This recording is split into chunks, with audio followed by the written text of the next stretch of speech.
Close your eyes for a moment. Breathe slowly. Imagine the darkness that existed before the first morning. A darkness not of night, but of nothingness. No stars, no rivers, no breath of wind across warm sand. Only the deep, still, primordial waters of none, the abyss before creation, lapping at the edges of a void too vast for human minds to fully hold. Today we're bringing us a story about the Book of the Dead.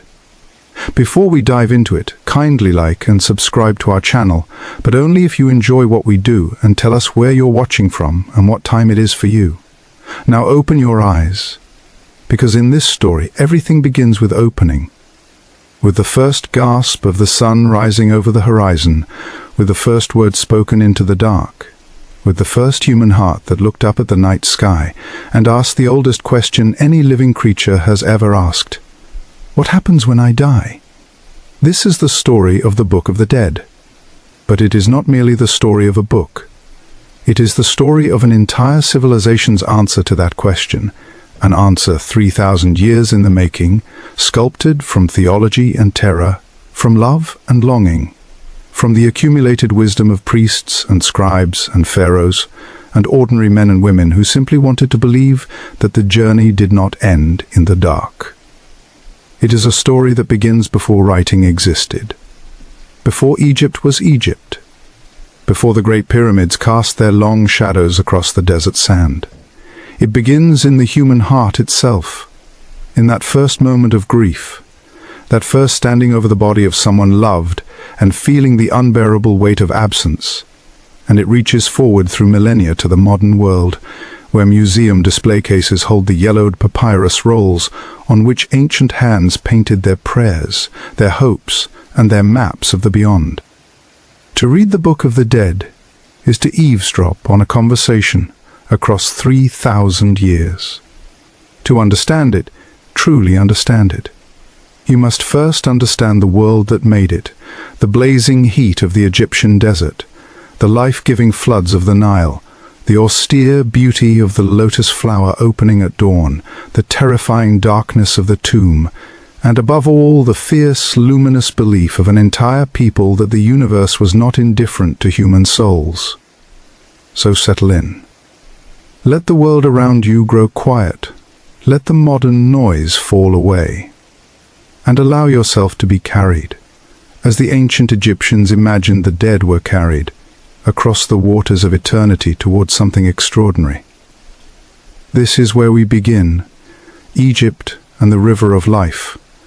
To understand the Book of the Dead, you must first understand what it meant to live in ancient Egypt, and what it meant to die there. Because no other civilization in human history was quite so thoroughly organized around the question of death. Not in a morbid way, not in a way that made life small or frightening. Quite the opposite. The ancient Egyptians were organized around death, precisely because they were so deeply, passionately in love with life. The Nile was everything. In a land of almost inconceivable aridity, where the sun beat down with a ferocity that turned stone to powder and turned the sky a white-hot blank, the Nile was the thin green ribbon of existence threading through the desert. On its banks grew papyrus reeds and date palms, and fields of emmer wheat and barley. Along its shores waded herons and ibises and hippopotamuses.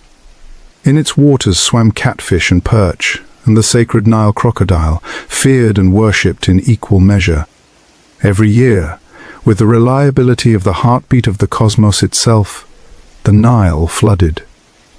The ancient Egyptians called this season Akhet, the inundation, and it arrived sometime around what we would now call late summer, when the distant mountains of Ethiopia and the Ethiopian highlands sent their annual monsoon rains cascading northward through the great river system. The Nile would swell and overflow its banks, spreading across the flat floodplain in a slow, silty tide that lasted weeks. When the waters finally receded, they left behind a thick deposit of rich black mud. Kemet, the Egyptians called it, the Black Land, and in that mud, farmers planted their seeds, and from those seeds, Egypt grew. The rhythm of the Nile was the rhythm of Egyptian existence: flood, planting, harvest, and then the long dry season when the land baked hard and the river shrank back to its channel and the people waited for the miracle to happen again. Life, abundance, death, renewal, year after year, millennium after millennium. Exactly the same cycle, playing out with the cosmic inevitability of the sunrise itself. It is impossible to overstate how deeply this annual miracle shaped the Egyptian mind. Here was proof, not theoretical proof, not philosophical proof, but physical, tangible, undeniable proof that death was not the end. The land died every year in the scorching summer. The floods came, the land was reborn. The crops grew, life returned over and over and over again, for thousands of years before the first hieroglyph was scratched onto stone. The river demonstrated the fundamental truth that the Egyptians would eventually encode into their most sacred texts. Death is a transition, not a terminus. The world the ancient Egyptians inhabited was not the secular, naturalistic world of modern understanding. It was a world saturated with the divine. Every aspect of existence, every sunrise, every shadow, every heartbeat, every breath, was animated by forces that were simultaneously natural and supernatural, physical and spiritual, visible and invisible. The sky was a goddess. Her name was Nut, and she arched her long, star-studded body over the earth, her fingertips touching the western horizon, her toes planted on the east, her belly scattered with stars. Every evening Nut swallowed the sun, that blazing golden disk the Egyptians called Ra, and every morning she gave birth to it again, pushing it out through the eastern horizon in a blaze of gold and rose. This was not metaphor for the ancient Egyptians. This was literally what happened every single day. Below Nut lay the earth god Geb, her brother and lover, whose body was the land itself. The green of vegetation was his skin. The trembling of earthquakes was his laughter. When he lay flat and still, the fields were productive. When he stirred, trouble came.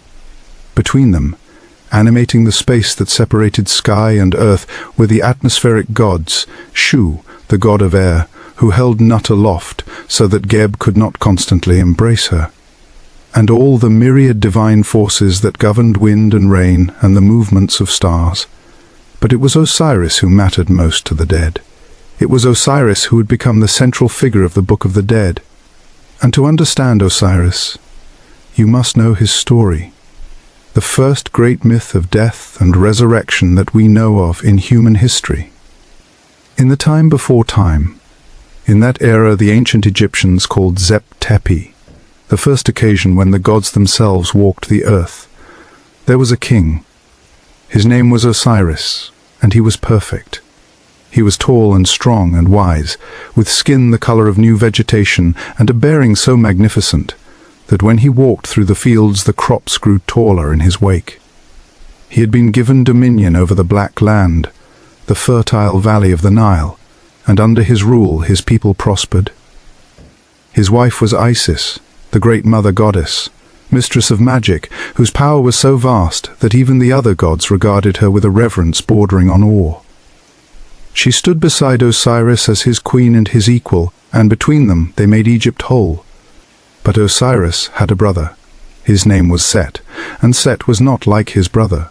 Where Osiris was abundance, Set was drought. Where Osiris was the black fertile soil of the floodplain, Set was the red desert beyond the fields, that broiling, hostile wasteland where nothing grew, and the sun hammered down without mercy.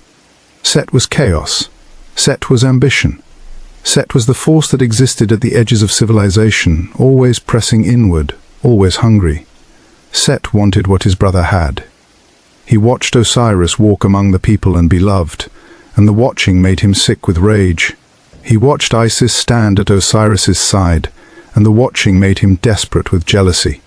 He could not endure it, and so with the patience of the desert itself, slow, relentless, inexorable, he devised a plan. The details of Set's murder of Osiris changed over the millennia as scribes retold and refined the tale, but the core remained constant. Set killed his brother. In the most famous version of the story, Set constructed a magnificent cedar chest, elaborately decorated, perfectly fitted to Osiris's exact measurements, and announced that whoever could fit inside it perfectly would receive it as a gift. One by one, at a great feast, guests climbed in and climbed out, too big or too small. When Osiris climbed in, he fit exactly, and at that moment, Set slammed the lid shut, sealed it with molten lead, and cast the chest into the Nile.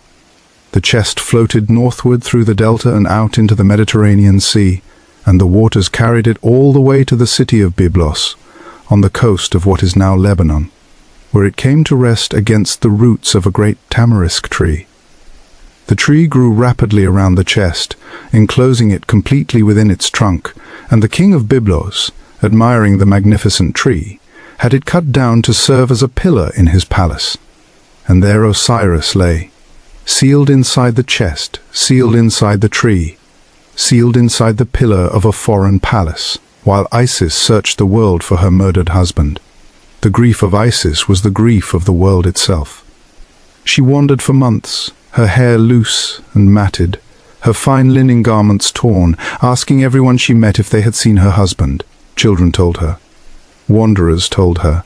Eventually, she found him, found the pillar, recognized the sacred scent of the cedar, persuaded the king of Byblos to give it to her, and carried it back to Egypt. She found a secluded place in the marshes of the Nile Delta. She opened the chest. She looked upon the face of her dead husband, and then Isis did what only Isis could do. With her wings fanning the still air, with her magic filling the darkness like warm gold light, she breathed life back into Osiris just long enough, just barely long enough, to conceive a child. The child was Horus. He would grow to avenge his father. But first, there was the matter of Set. Set was not finished. He discovered where Isis had hidden the body, and in a fury of destruction that shook the night itself, he found the chest and tore the body of Osiris into 14 pieces. Some versions say 42, and scattered them across Egypt and into the Nile. And Isis began her search again. This time she was not alone. Her sister Nephthys helped her, and together these two divine women traveled the length and breadth of Egypt, gathering the pieces of the shattered god. They found a piece here in the marshes, a piece there in the desert, a piece floating in the river. One by one, with infinite patience and infinite love, they reassembled the body of Osiris, all but one piece.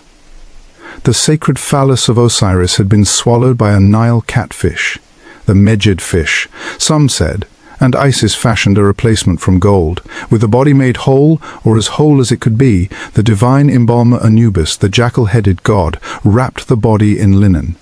He performed the rites. He spoke the spells. He prepared Osiris for what came next, and what came next was new. What came next had never happened before in all the ages of the world. Osiris rose from the dead, not back to the world of the living. His time among the living was over, but into a new existence, a transformed existence, a mode of being that partook of both life and death simultaneously. He descended into the Duat, the underworld, and there he became its king, the lord of the dead, the great god of the afterlife, sitting on his throne wrapped in his mummy bandages, his green face serene and knowing, a crook and flail crossed against his chest. This was the story. This was the story that the ancient Egyptians told and retold, painted and carved, sang and whispered for 3,000 years. And from this story came everything. From this story came the mummification of the dead. From this story came the elaborate funeral rites. From this story came the belief that death was not destruction but transformation. And from this story came, eventually, the Book of the Dead itself. Before we can follow the dead into the underworld, we need to understand something crucial. The ancient Egyptians did not believe in a single unified soul the way many modern religious traditions do. They believed that the human being was composed of multiple distinct spiritual components, each with its own nature, its own needs, its own journey after death.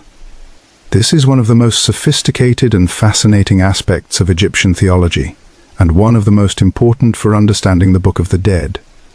The most important of these components was the Ka.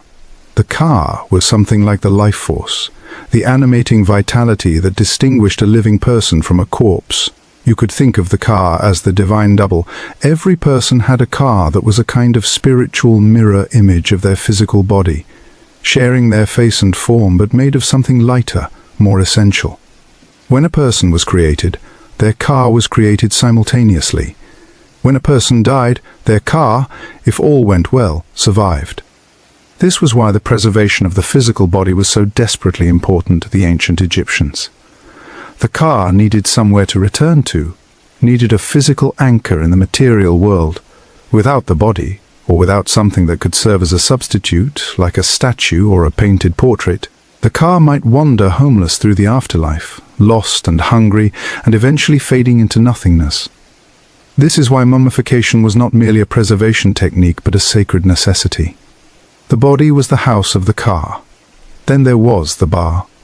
The Ba was more like what we might call the soul, the individual personality, the essence of a specific person's character that persisted after death. In Egyptian art, the Ba was depicted as a human-headed bird, a small, sometimes exquisitely beautiful creature with the face of the deceased and the wings and body of a bird of prey, usually a falcon. The Ba could fly. It was mobile, capable of movement, capable of going out during the day, from the tomb out into the sunlit world, and returning at night to rest within the mummy. The Ba could eat and drink and experience pleasure. The Ba was the self that persisted. There was also the Ark, a concept that is perhaps the hardest to translate into modern terms. The Ark was the glorified, transformed spirit of the dead person who had successfully navigated the afterlife's challenges and achieved immortality. An Ark was a being of pure light. The word itself is related to the ancient Egyptian word for shining, and the creation of the Ark was the whole purpose of the funerary rites and spells. The goal was not merely to survive death. The goal was to become an Ark, transfigured, luminous, and eternal. There was also the Ren, the name. To the ancient Egyptians, a person's name was not merely a label. It was a living part of their being. To speak a name was to give the named thing existence. To destroy a name, to chisel it off inscriptions, to refuse to speak it, to let it be forgotten, was a kind of second death, in some ways worse than the first. This is why ancient Egyptian religious texts are so insistent on speaking and repeating the names of the dead. Every time a name was spoken, life was renewed. And finally there was the IB, the heart. The heart was the seat of consciousness, of memory, of moral understanding. In the most critical moment of the afterlife journey, the weighing of the heart, which we will come to in detail, it was the heart that was placed on the scale of divine justice. The heart knew everything its owner had done in life. The heart could not lie. All of these components, Ka, Ba, Ark, Ren, IB, needed to survive and function for a person to achieve immortality. The Book of the Dead was, among other things, a manual for ensuring that they did. The Book of the Dead did not emerge from nothing. It had ancestors, ancient, magnificent ancestors that reach back to the very earliest days of pharaonic civilization. To understand how the Book of the Dead came to be, we need to travel back to those distant centuries and meet its predecessors. The year is approximately 2400 BCE. We are standing in the valley of the Nile, far to the south of the delta, in the region the Greeks would later call Upper Egypt. Around us, the desert stretches in every direction, rose and gold in the early morning light, and ahead of us rises something that defies easy description, a pyramid. Not the Great Pyramid of Giza, which by this time is already more than a century old and gleaming white in the sun, its outer casing stones still smooth and perfect and reflective. This is a smaller pyramid. The Pyramid of Unas, the last pharaoh of the 5th dynasty, a man who ruled for somewhere between 15 and 30 years, and whose name means approximately, he who travels. The pyramid of Unas is not particularly impressive by the standards of the Old Kingdom builders. It is modest in size, somewhat shabby in execution compared to the great monuments of his predecessors. But step inside, descend through the narrow passage into the burial chamber, let your eyes adjust to the darkness, and then look at the walls. They are covered with text. Every available surface, the walls of the antechamber, the walls of the corridor, the walls and ceiling of the burial chamber itself, is inscribed with column after column of hieroglyphs, the signs painted a vivid turquoise blue against white limestone walls. Stars are painted across the ceiling of the burial chamber, a sky of stone above the dead king. These inscriptions are the pyramid texts, the oldest religious literature in the world. They predate the Bible by more than 1,000 years. They predate the oldest Hindu texts. They predate the Iliad and the Odyssey, the Epic of Gilgamesh, virtually every other piece of written religious literature on earth. And they are astonishing. The pyramid texts are a collection of spells, prayers, hymns, and ritual instructions designed to ensure the pharaoh's safe passage to the afterlife. They are not a unified linear document. They are a compilation, an anthology, brought together from various oral and written traditions that may have been current for centuries or even millennia before they were first inscribed on these walls. Some of the texts feel archaic even by Old Kingdom standards. Their language is strange, their imagery archaic, their theology at times puzzling even to the Egyptians of later centuries who inherited them. The basic premise of the pyramid texts is that the dead pharaoh needed divine assistance to make the journey to the afterlife. Assistance in the form of words. Not ordinary words, but sacred words. Words charged with power. Words that could literally alter reality if spoken correctly by the right person at the right moment. The Egyptians called this concept Heka, divine magic, and they believed with absolute conviction that language, properly wielded, was the most powerful force in the universe. Consider what it meant in the ancient Egyptian worldview to speak a name. In the beginning, according to Egyptian mythology, the creator god Atum had brought the world into existence by speaking. He had named things, and the named things had come into being. Language was not merely a description of reality. Language was constitutive of reality. Words made things real. The spells of the pyramid texts worked on this principle. When a priest recited a spell to protect the dead king from dangerous creatures in the afterlife, the spell did not merely describe protection, it created it. When a spell told the dead king that he could fly to the sky, the speaking of those words was what enabled him to fly. This is why the exact wording of the spells mattered so desperately, why they were copied with such meticulous care from generation to generation, why a misspelled word or a mispronounced syllable was not merely an error, but a catastrophe. The pyramid texts reveal a picture of the afterlife that is, by the standards of later Egyptian religion, somewhat austere and even intimidating. The pharaoh, and at this period it was only the pharaoh who could hope for a fully realized afterlife. For immortality was a royal privilege, traveled through a dangerous cosmic landscape toward union with the circumpolar stars, those stars that never set below the horizon, but circle endlessly around the North Star, the imperishable ones, eternal in their movement. He also aspired to join Re, the sun god, on his daily journey across the sky. The imagery in the pyramid texts is often startling in its vividness. One famous passage describes the dead king as a great bull who charges through the sky. Another describes him crossing the river of the underworld on a ferry guided by a mysterious ferryman. Yet another shows him eating the gods themselves, literally consuming their power in order to appropriate their divine strength. This last passage, sometimes called the Cannibal Hymn, shocked early scholars when they first translated it in the 19th century. It is one of the most extraordinary passages in all of ancient Egyptian literature. The sky clouds over, and the stars are obscured. The vaults of heaven tremble, and the bones of the earth gods shake, when Unas ascends to the sky. Unas is a god who lives on his fathers and feeds on his mothers. Unas has appeared as this great one, the lord of those who attend on him. He sits with his back to Geb. Unas has weighed his words with the hidden one who has no name on the day of slaughtering the eldest. Unas is Lord of Offerings who ties the knot, and himself prepares his meal. Unas is he who eats men and lives on gods. This is primordial religion, raw, fierce, utterly unlike the gentle pastoral spirituality that popular culture sometimes associates with ancient Egypt.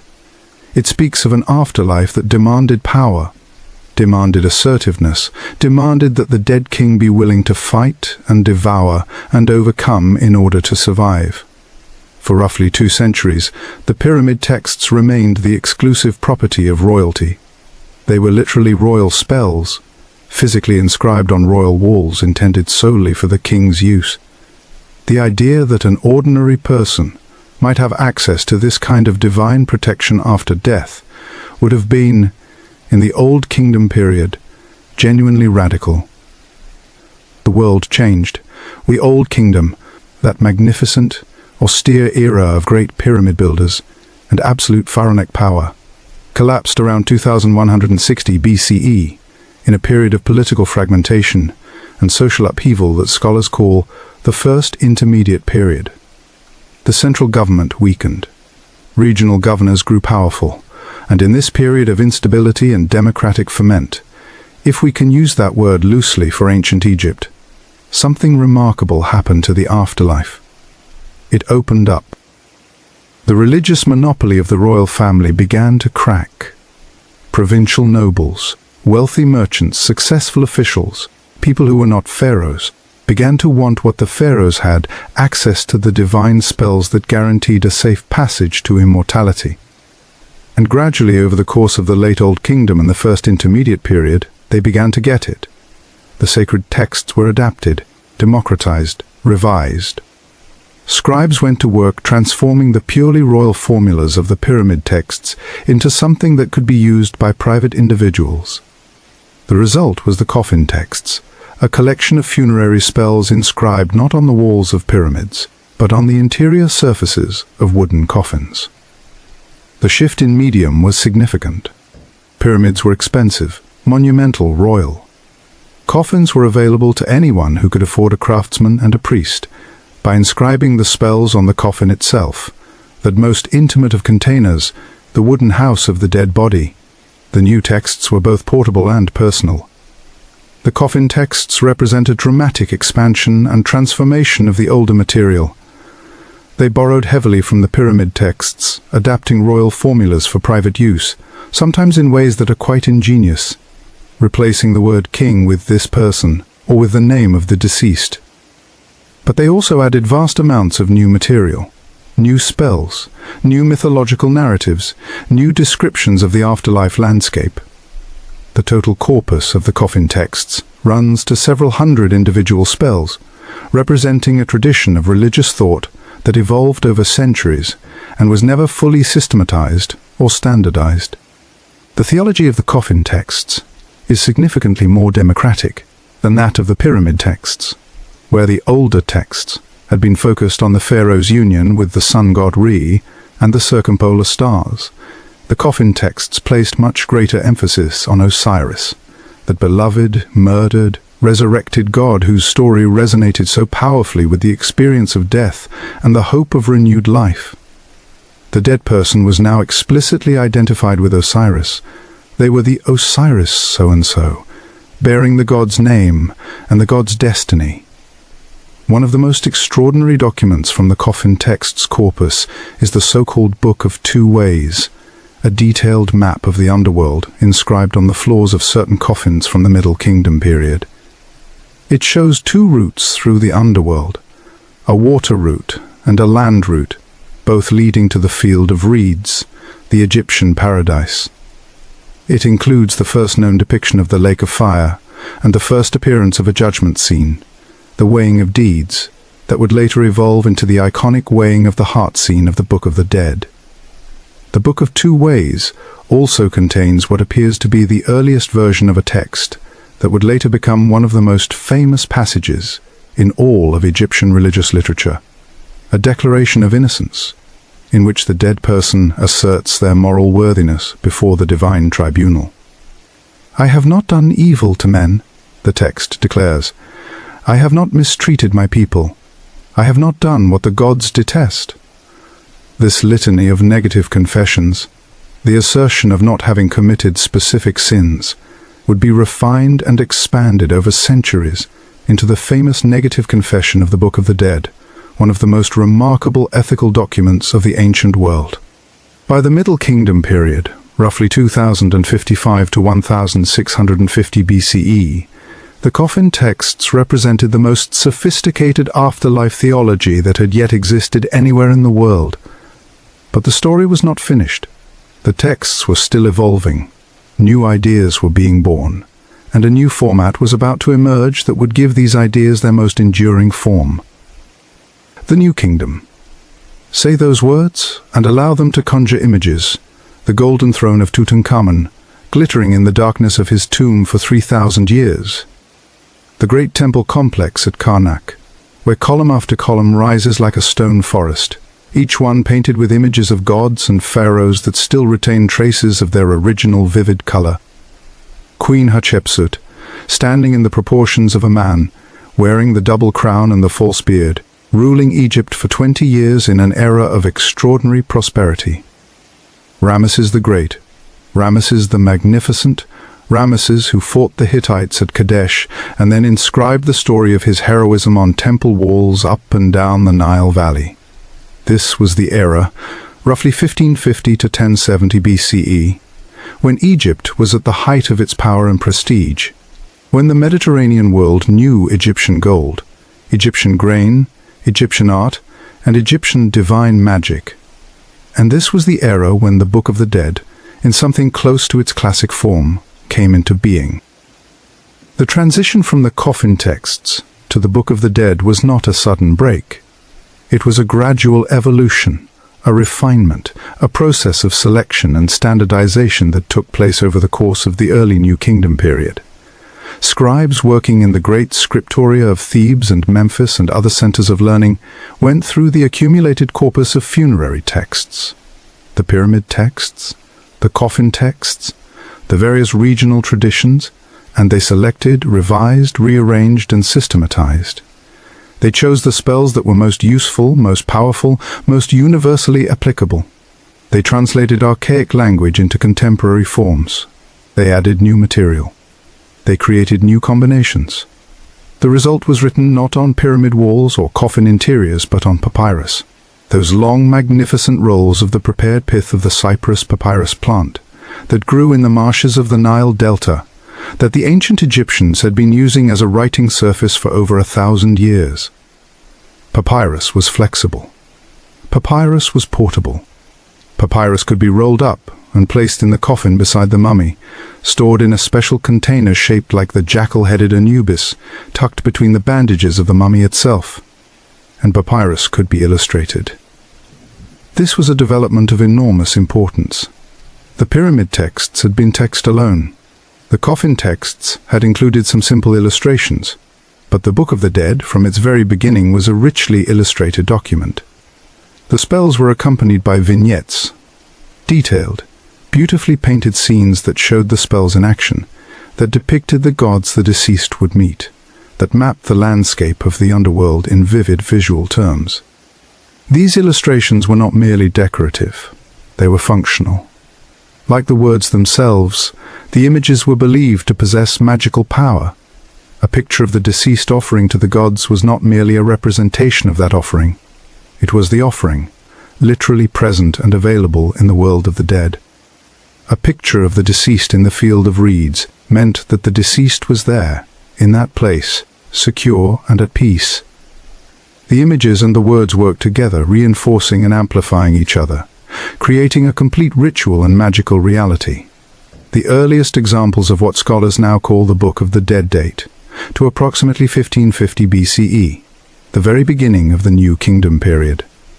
The text that is generally considered the earliest known Book of the Dead papyrus belongs to a woman named Nefer-uben-F, and it shows already the characteristic combination of text and vivid illustration that would define the tradition for the next 1500 years. Over the course of the New Kingdom, the Book of the Dead grew and developed. New spells were added. Old spells were revised.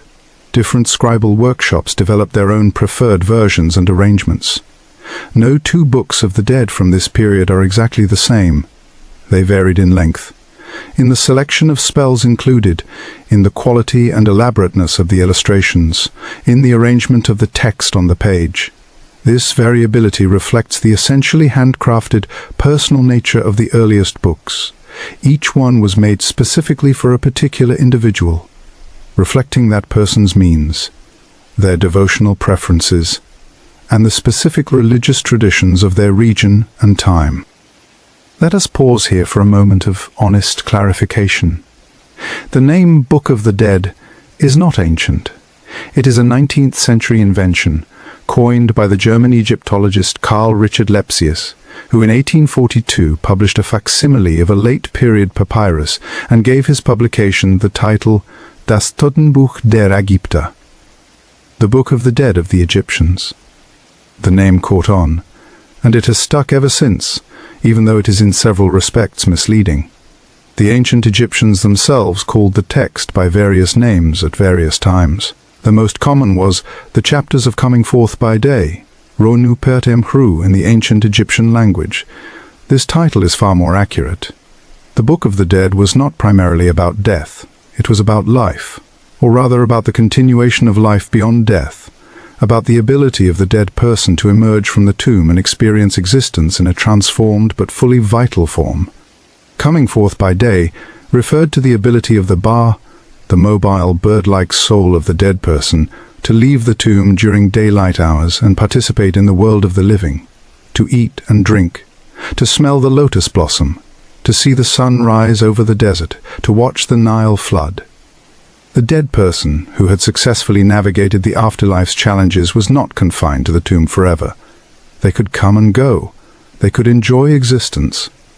They were, in the fullest sense of the word, alive. The Book of the Dead, as it is understood by modern scholars, is not a single fixed text. It is a corpus, a tradition, a collection of approximately 192 distinct chapters or spells. The exact count varies by scholarly convention, each with its own title, purpose, and history. These chapters could be combined in different ways, in different orders, with different numbers of chapters included or excluded, depending on the wishes of the patron and the knowledge of the scribe. A complete Book of the Dead, one containing all or most of the major spells, with full illustrations, was an expensive object. We are talking about something comparable in cost to a luxury automobile today, perhaps more. The finest examples were produced by workshops of highly skilled scribes who worked for years on a single document, painting each hieroglyph with extraordinary care, filling the margins with color and life, creating something that was simultaneously a religious text, a work of art, and a magical tool of incomparable power. But there were also cheaper versions, abbreviated books of the dead, containing only the most essential spells. Template copies where the name of the deceased was left blank until the book was sold and then filled in, sometimes by a different hand, sometimes in ink of a slightly different color, sometimes even misspelled, because the scribe who filled in the name did not know it and had to guess at the correct spelling. These mass-produced books are evidence of a democratization of the afterlife that had been underway since the coffin texts period. By the New Kingdom, a meaningful Book of the Dead was theoretically within the reach of a fairly wide segment of the Egyptian population, not just the royal family and the highest nobility. Imagine now that you are the deceased. You have died. Your body has been taken to the embalmer's workshop, the Wabet, the place of purification, where skilled craftsmen will spend the next 70 days transforming your mortal remains into something that can endure for eternity. Your family is mourning. Your household is in disarray.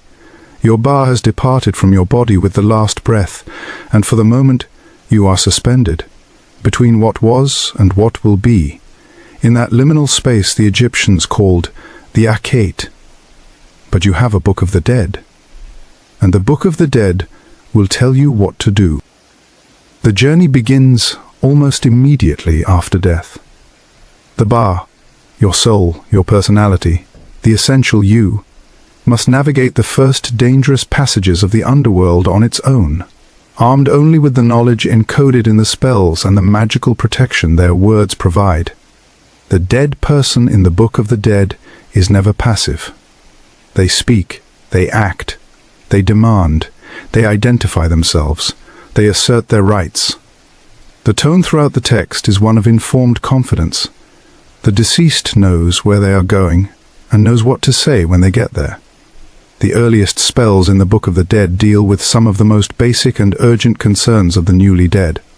Spell 1, which in the standard scholarly numbering corresponds to the spell for going out into the day, is one of the longest and most complex in the entire collection.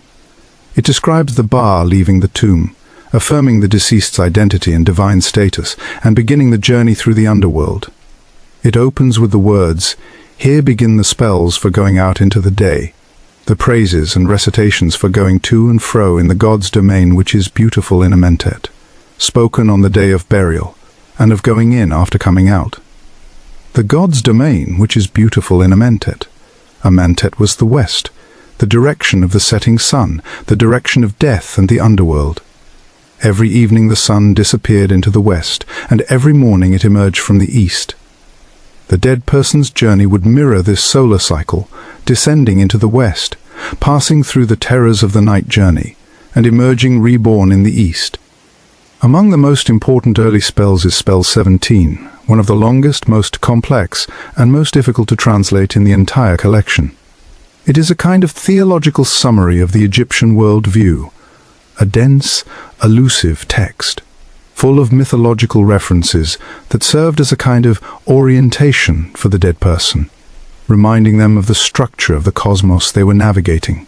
It describes the creation of the world, the nature of the major gods, the relationship between time and eternity, the meaning of death and resurrection.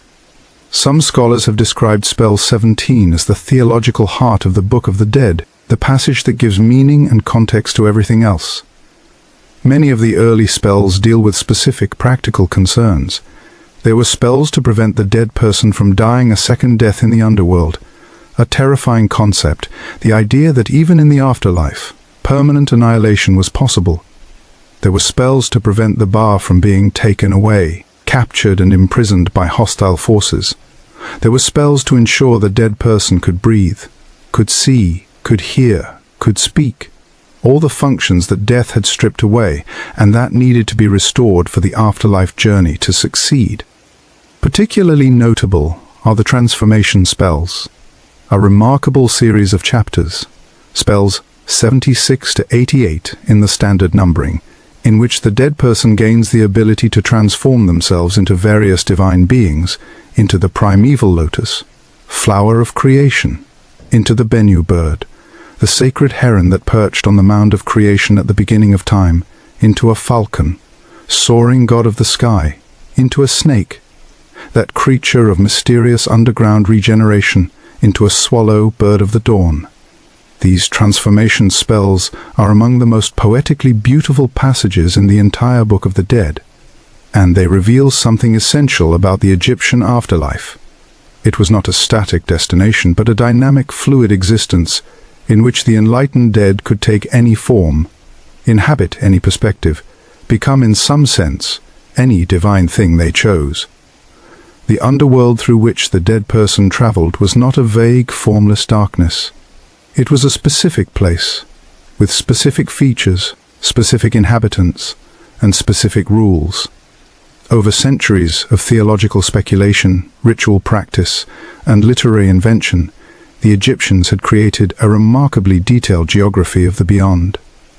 A landscape as vivid and specific as the Nile Valley itself, but transformed by death into something simultaneously familiar and utterly strange.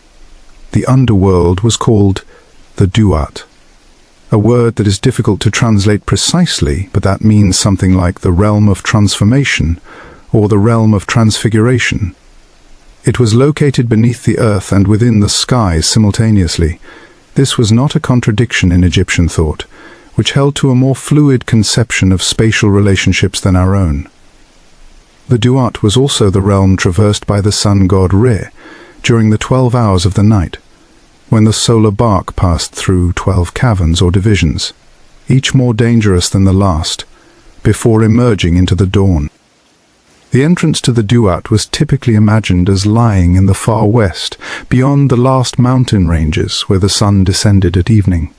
Here, at the boundary between the world of the living and the world of the dead, stood the first gate, a huge doorway of fire, guarded by serpents whose gaze could incinerate the unwary traveler. The Book of the Dead contains numerous spells specifically designed for passing through gates. Not just the first gate, but the many subsequent gates within the underworld itself. The landscape of the Duat was populated by beings of extraordinary variety. There were gods, of course, Osiris and Anubis and Thoth and many others who played specific roles in the afterlife drama. But there were also vast numbers of demons, creatures of darkness and hostility, the embodiment of the forces that threatened the dead person's journey.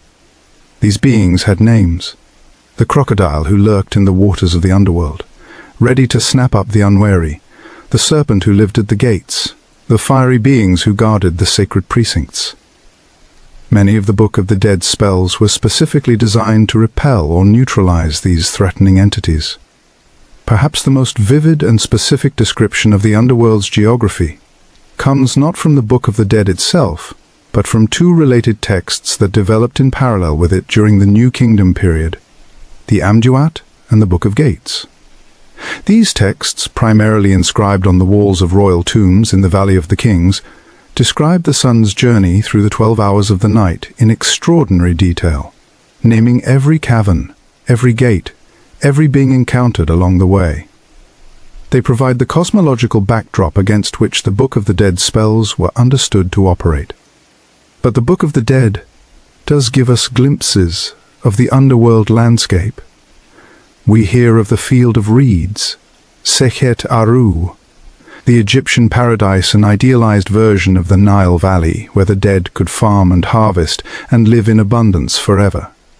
We hear of the lake of fire, where the wicked were destroyed and the righteous were purified. We hear of the field of offerings, where divine abundance was limitless. We hear of the great green, the cosmic sea, and the island of fire where the sun was reborn each dawn. One of the most vivid underworld landscapes described in the Book of the Dead is the Hall of Two Truths, the great courtroom of the afterlife where the dead person's fate was determined. This hall, called the Marti Hall, or the Hall of Mart, was the most important location in the entire underworld, the place toward which all the journey's preparations had been directed. And what happened there was the most extraordinary event in the entire Egyptian conception of the afterlife, the weighing of the heart. This is the scene.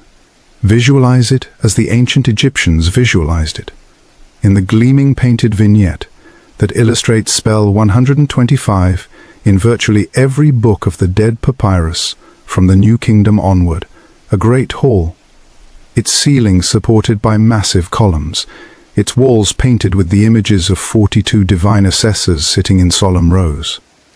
At one end of the hall, the dead person stands, clean, white-clad, dignified, approaching what will be the most important moment of their existence. At the center of the hall stands a great balance scale, and on one pan of the scale sits a single white feather. This feather is the feather of Ma'at. Ma'at was one of the most important concepts in all of Egyptian civilization. Not quite a goddess, though she was depicted as one, but a principle, the principle of truth, justice, balance, cosmic order, right relationship.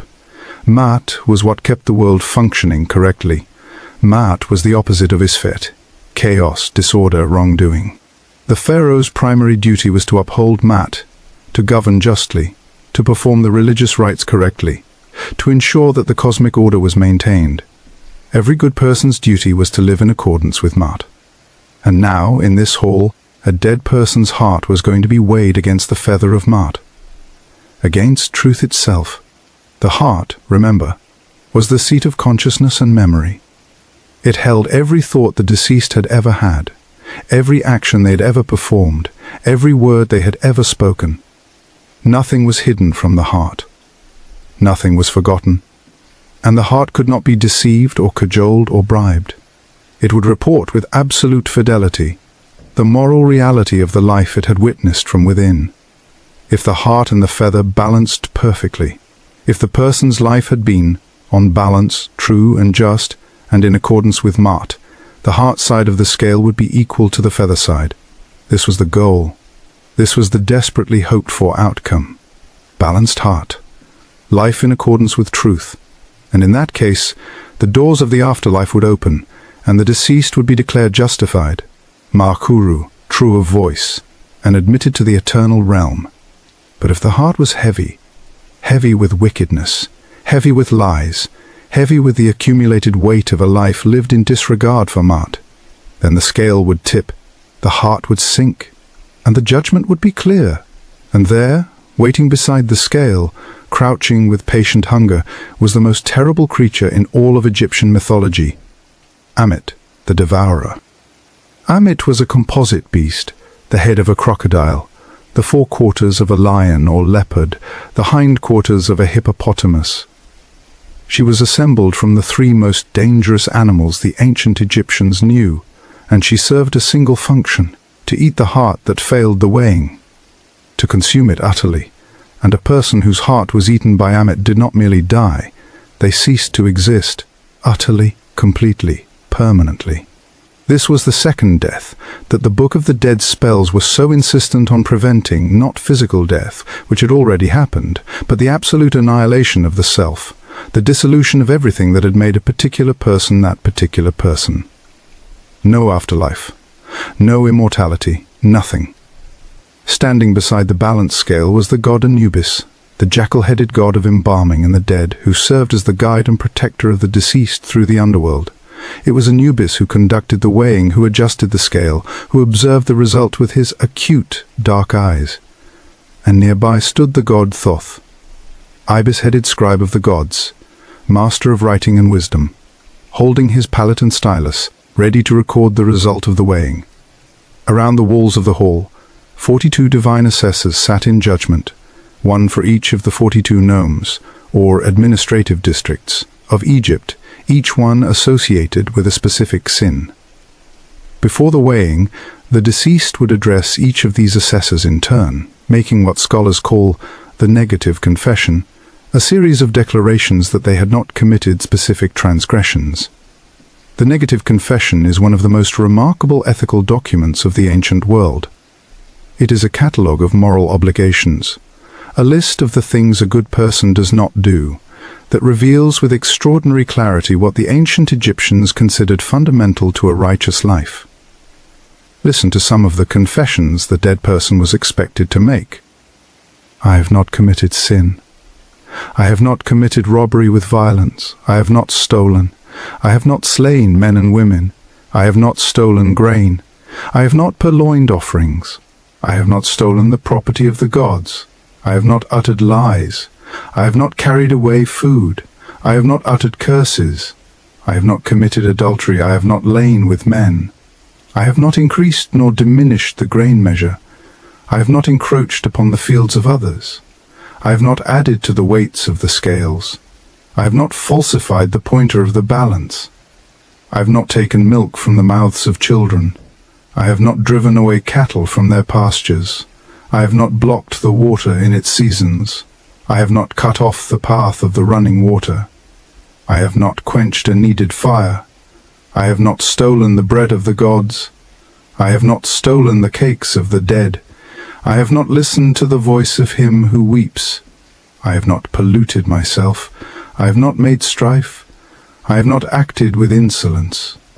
I have not made distinctions for myself. I have not made terror. I have not committed that which is abominable. I have not turned back water at its flood. I have not raised my voice. I have not debauched another's wife. I have not debauched another's husband. I have not copulated with a boy. I have not been cowardly. I have not been passionate to excess. I have not been over-talkative. I have not made an attack on a god. I have not committed fraud against a poor man. I have not done acts abhorred by the gods. Reading this list carefully, you encounter a moral code of surprising sophistication.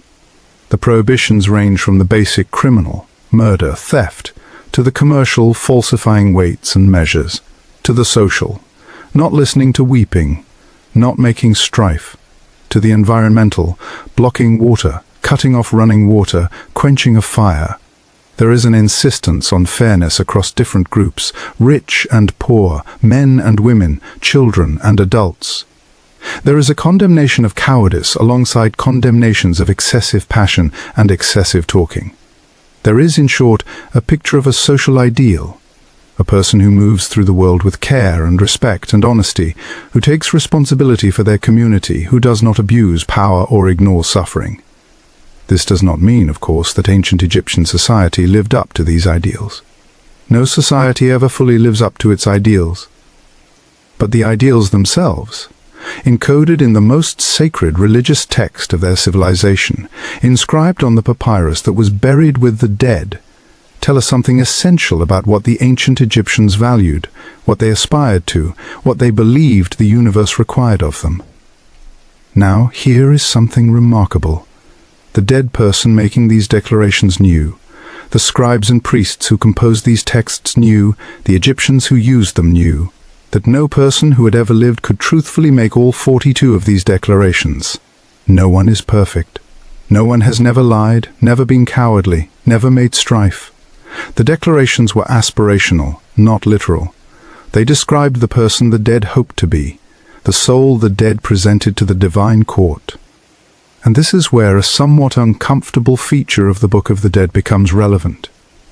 Because alongside the negative confession, that moving expression of ethical aspiration, the Book of the Dead also contains heart spells, spells specifically designed to prevent the heart from speaking truthfully, from revealing the deceased's actual moral failures to the divine judges. The most famous of these is spell 30b, one of the most frequently occurring and most important spells in the entire Book of the Dead. It was so important that it was inscribed not just on papyrus, but on actual objects. Heart scarabs, those green beetle-shaped amulets placed directly on the chest of the mummy, carved into stone or faience, and placed over the heart of the mummified body. The text of spell 30b reads, in part, O my heart which I had from my mother, O my heart which I had from my mother, O my heart of my different ages, do not stand up against me as a witness. Do not be opposed to me in the tribunal. Do not be hostile to me in the presence of the keeper of the balance. You are my Ka, which was in my body, the Khnum, who made whole my limbs. Go forth to the happy place whereto we speed. Do not make my name stink to the entourage who make men. Do not tell lies about me in the presence of the god. The dead person is literally asking their own heart, the most intimate, most honest part of themselves, to be silent, to not betray them, to not reveal what they have actually done and thought and felt in life. It is a prayer for mercy, dressed in the language of command. It acknowledges, in the very act of making it, that the dead person has something to hide.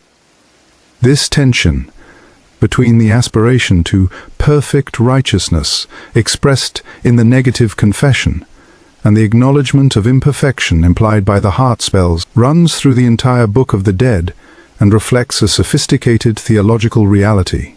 The ancient Egyptians were not naive. They did not believe that people were actually perfect.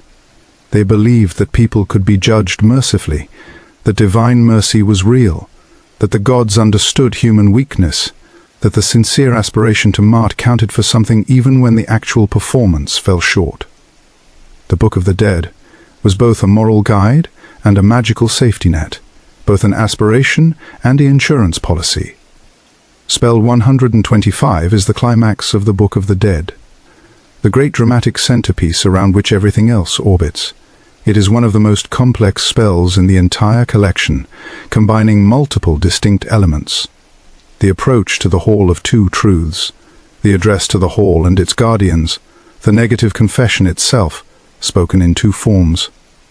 One to the 42 assessors individually, and one as a general declaration, and the declaration of innocence before Osiris himself. The spell begins as the dead person approaches the hall and addresses it directly, They name the hall, Hall of the Two Truths. I know you. I know the names of the 42 gods who are in you, and this act of naming is itself a magical act, establishing the dead person's authority and knowledge. In the Egyptian magical tradition, to know the name of something was to have power over it. The dead person who could name the hall, name its guardians, name its gods, was not a helpless supplicant, but an informed and empowered traveler who knew the rules of this place. The individual declarations of the negative confession were each addressed to a specific assessor by name. There was Swallower of Shades, to whom one declared, "I have not committed acts abominable to the gods." There was Long of Stride, who heard, "I have not walked in places that are not mine." There was Disturber, who heard, "I have not been quarrelsome." Each declaration, addressed to its specific divine recipient, was a precise moral claim, a targeted assertion of innocence. After the 42 declarations, the dead person made a more general statement of their character and their worthiness. "I am pure, I am pure, I am pure, I am pure. My purity is the purity of that great phoenix which is in Heracleopolis, because I am indeed the nose of the Lord of Breath, who keeps alive all the Egyptians on the day of the completion of the Eye of Horus in Heliopolis." The repetition of "I am pure" 4 times was not accidental. 4 was a number of completeness in Egyptian numerology, representing the 4 cardinal directions, and thus totality. The declaration of purity was being broadcast in every direction, to every divine witness, with maximum magical force. Then came the actual weighing. And if the weighing was successful, if the heart balanced against the feather, if Mut was satisfied, the god Thoth recorded the result, and the 42 assessors declared, "The deceased is justified." Ma-Kuru, true of voice. This title, Ma-Kuru, true of voice, was one of the most important epithets in all of Egyptian religious literature. It was the declaration of the afterlife court that a person had passed the test, that their voice had spoken truth, that they were admitted to eternity. In funerary texts, this phrase was appended to the name of every deceased person who had received proper burial. It was the standard honorific of the justified dead, and hearing it pronounced over you was the culmination of everything the Book of the Dead had prepared you for. After the verdict, Horus, the divine son of Osiris and Isis, the living embodiment of kingship, led the newly justified dead into the presence of Osiris himself. This audience with the king of the dead was depicted in one of the most beautiful vignettes in the entire Book of the Dead tradition, the deceased, small and human, standing before the green-faced, enthroned Osiris, with Isis and Nephthys standing behind the god's throne, with the 4 sons of Horus standing before the throne, with the magnificent iridescent plumes of Mut framing everything. It was the moment of final acceptance, the moment when the dead person was truly welcomed into the eternal realm, when the journey that had begun with death was finally, triumphantly complete. And what lay beyond judgment? What was the Egyptian paradise like? The field of reeds, Sekhet-Aru, appears in multiple spells of the Book of the Dead, most extensively in spell 110, which includes one of the most elaborate vignettes in the entire tradition, a detailed landscape map showing the paradise that awaited the justified dead. The field of reeds was, in its essentials, an idealized version of the Egyptian Nile Valley. This tells us something profound about the Egyptian sensibility. They did not imagine paradise as something radically different from the good life they already knew. They imagined it as that life perfected, purified, made eternal. The grain grew taller. The canals ran clearer. The weather was perpetually perfect. The labor was light.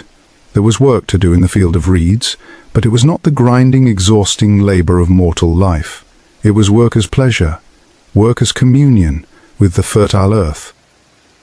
In the field of reeds, the justified dead could grow emmer wheat and barley for the divine table. They could sail in their own boats on the sacred waterways. They could eat bread and drink beer, and breathe the sweet northern breeze that was the most delightful thing an Egyptian could imagine. They could worship the gods and receive divine blessings in return. One aspect of the field of reeds that modern readers often find surprising is the explicit inclusion of physical pleasures. The Egyptian paradise was emphatically not a purely spiritual existence. It was bodily, sensory, tangible. The dead ate, the dead drank, the dead experienced beauty and pleasure and physical comfort. This is entirely consistent with Egyptian theology. The body was sacred. Physical existence was good, and a paradise without physical pleasure would have seemed to the ancient Egyptians not just incomplete, but actively undesirable. The inclusion of the Shabti figures in Egyptian burials, those small mummiform figurines inscribed with a specific spell from the Book of the Dead, spell 6, that brought them to life to do agricultural labor on behalf of the deceased, reflects a characteristically Egyptian practicality about paradise. Yes, the afterlife would be wonderful, but if there was labor to be done, better to have servants who could do it for you. The Shabti spell is one of the most charming passages in the Book of the Dead. O Shabti, if the deceased is called upon to do any of the labors which must be done in the realm of the dead, look, obstacles have been set up for him there. As a man in his duties, you shall count yourself as one for him at all times, in ploughing the fields, in filling the waterways with water, in carrying the sand of the west to the east. Here I am, you shall say. The Shabti. Here I am, the little blue-green figure springing to life at the call of duty, eager to serve, cheerfully standing in for its master. There is something wonderfully human about this, the desire, even in paradise, to have someone else do the unpleasant bits.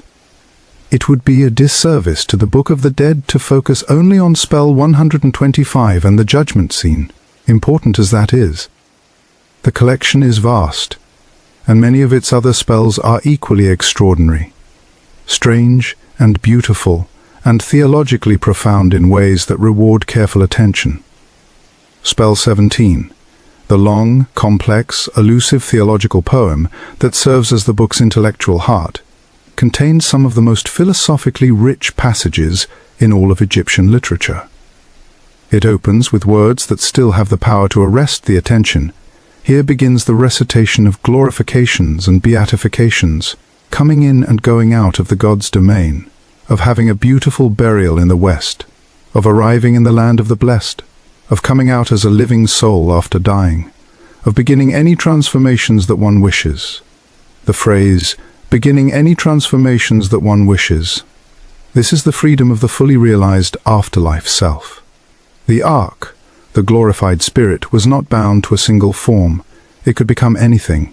It could perceive from any perspective. It could inhabit the body of a falcon soaring over the desert or the body of a lotus opening at dawn. This radical spiritual freedom, the freedom of transformation, was one of the most appealing aspects of the Egyptian conception of immortality. Spell 64 is sometimes called the spell by which one comes to know all the chapters of the book, a kind of meta-spell, a spell about the spells themselves. Its mythology claims that it was discovered in the time of the god Thoth, written in his own hand on a slab of stone, and found in the temple of Hermopolis during the reign of the ancient king Menkora. This claim of great antiquity, typical of Egyptian religious texts, which love to assert that their sacred words came from the most remote and divine antiquity, should not be taken literally, but it tells us something about how the Egyptians understood the status of these texts, not as human inventions but as divine revelations, truths so fundamental that they had existed before civilization itself. Spell 78 is the spell for taking the form of a divine falcon.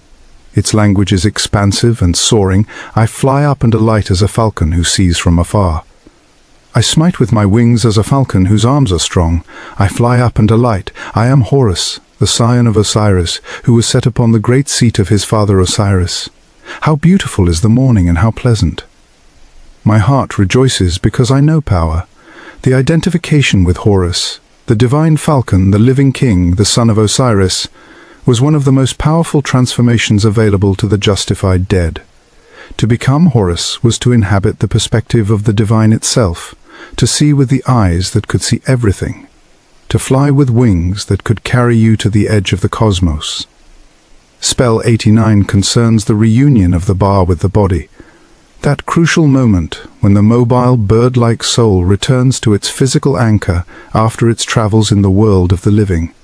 It is one of the most tender spells in the collection. O gods who ferry over in this bark of Re which is in heaven, may the oarsmen of Re ferry over my bar to where it is. O gods, if you ferry over yourselves, then may you ferry over my bar with you in the bark of Re. May my bar and my shadow depart where my mummy is, so that it may see my mummy and alight upon it. The longing in this passage is almost unbearable in its simplicity.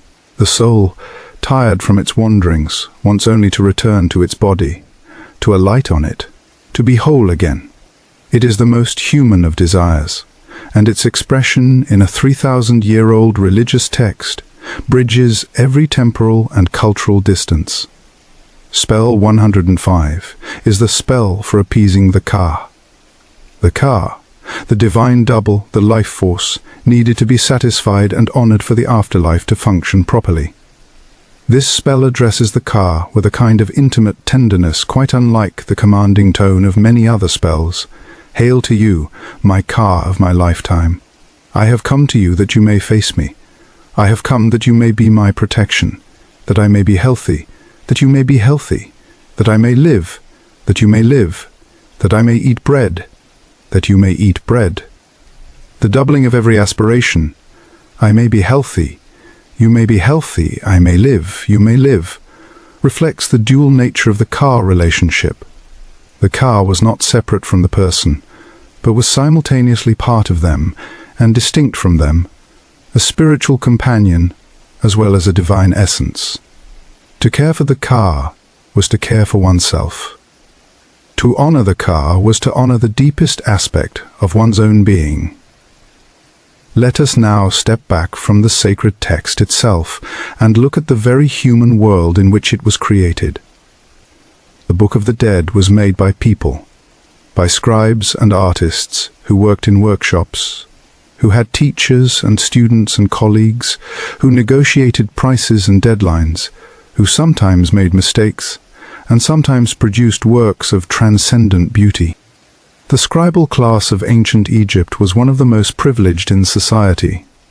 To be a scribe, literally to know writing, was to have access to the machinery of power, the administrative systems that managed the grain supply, the religious systems that maintained the cosmic order, the legal systems that adjudicated disputes, the literary systems that preserved and transmitted knowledge.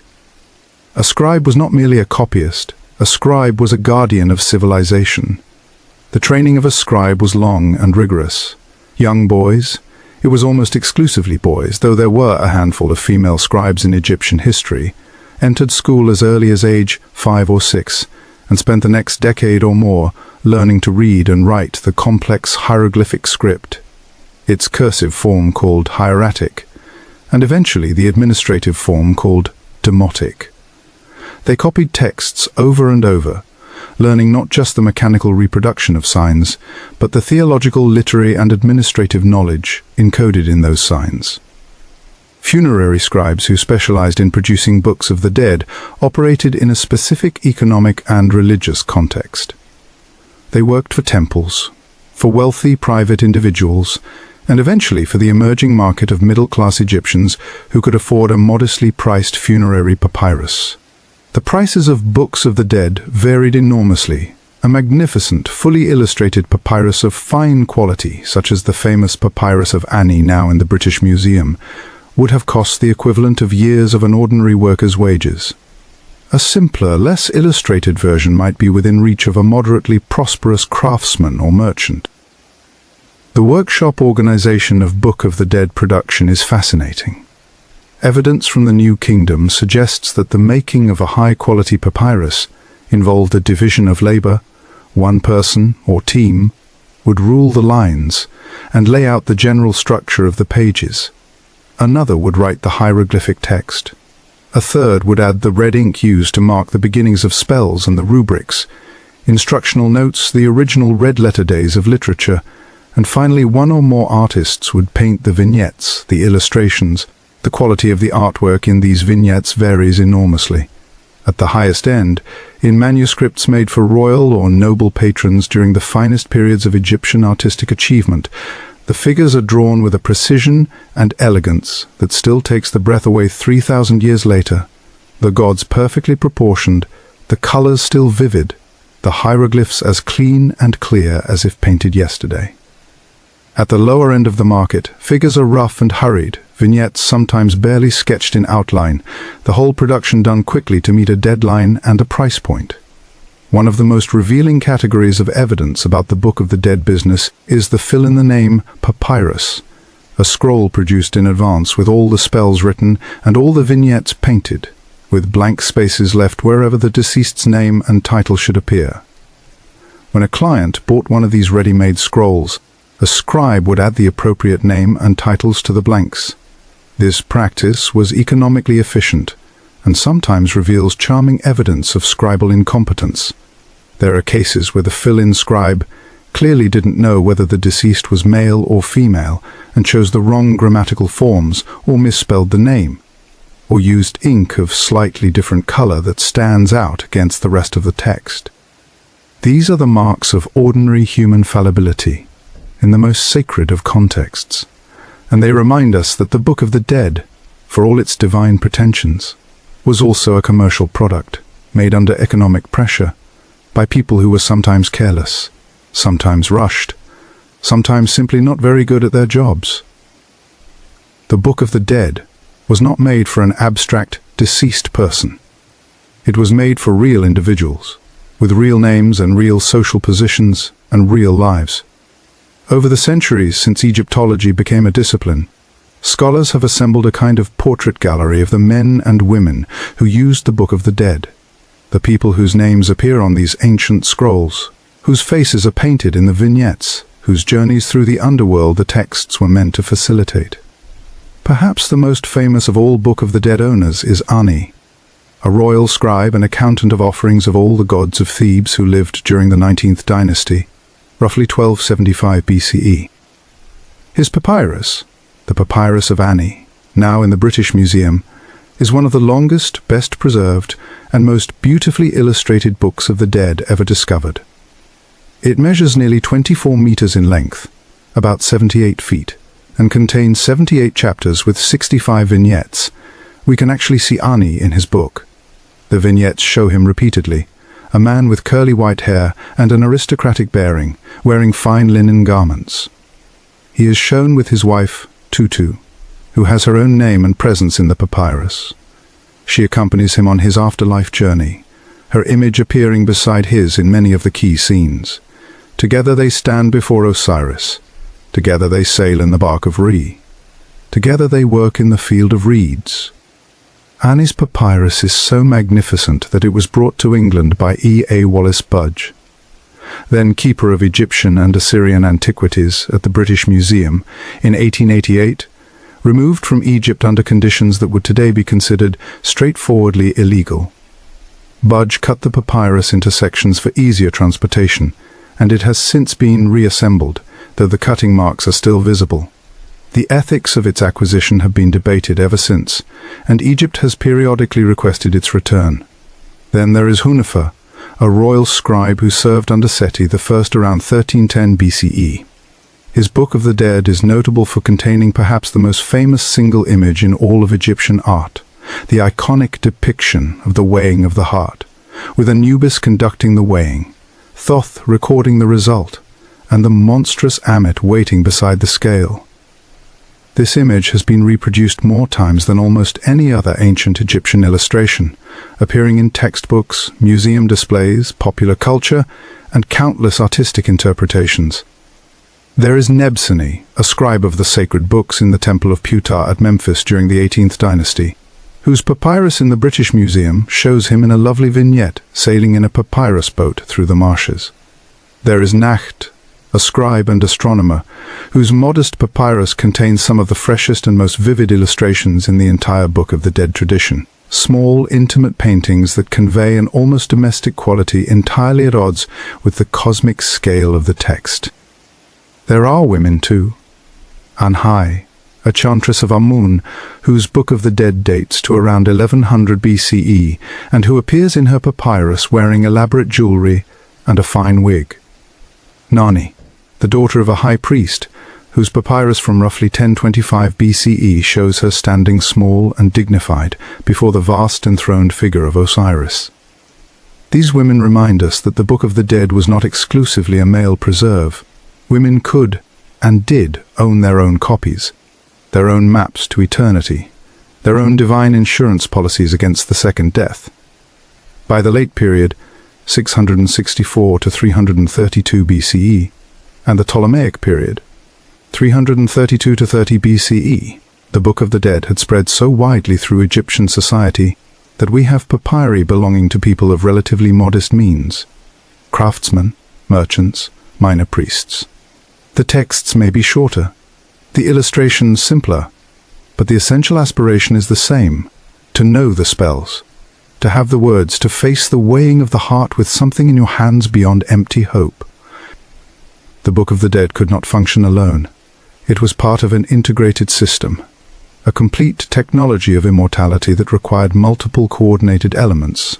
The magical spells of the book, yes, but also the physical preservation of the body through mummification, the placement of the correct amulets, the performance of the correct rituals, and the ongoing care of the tomb and its occupants.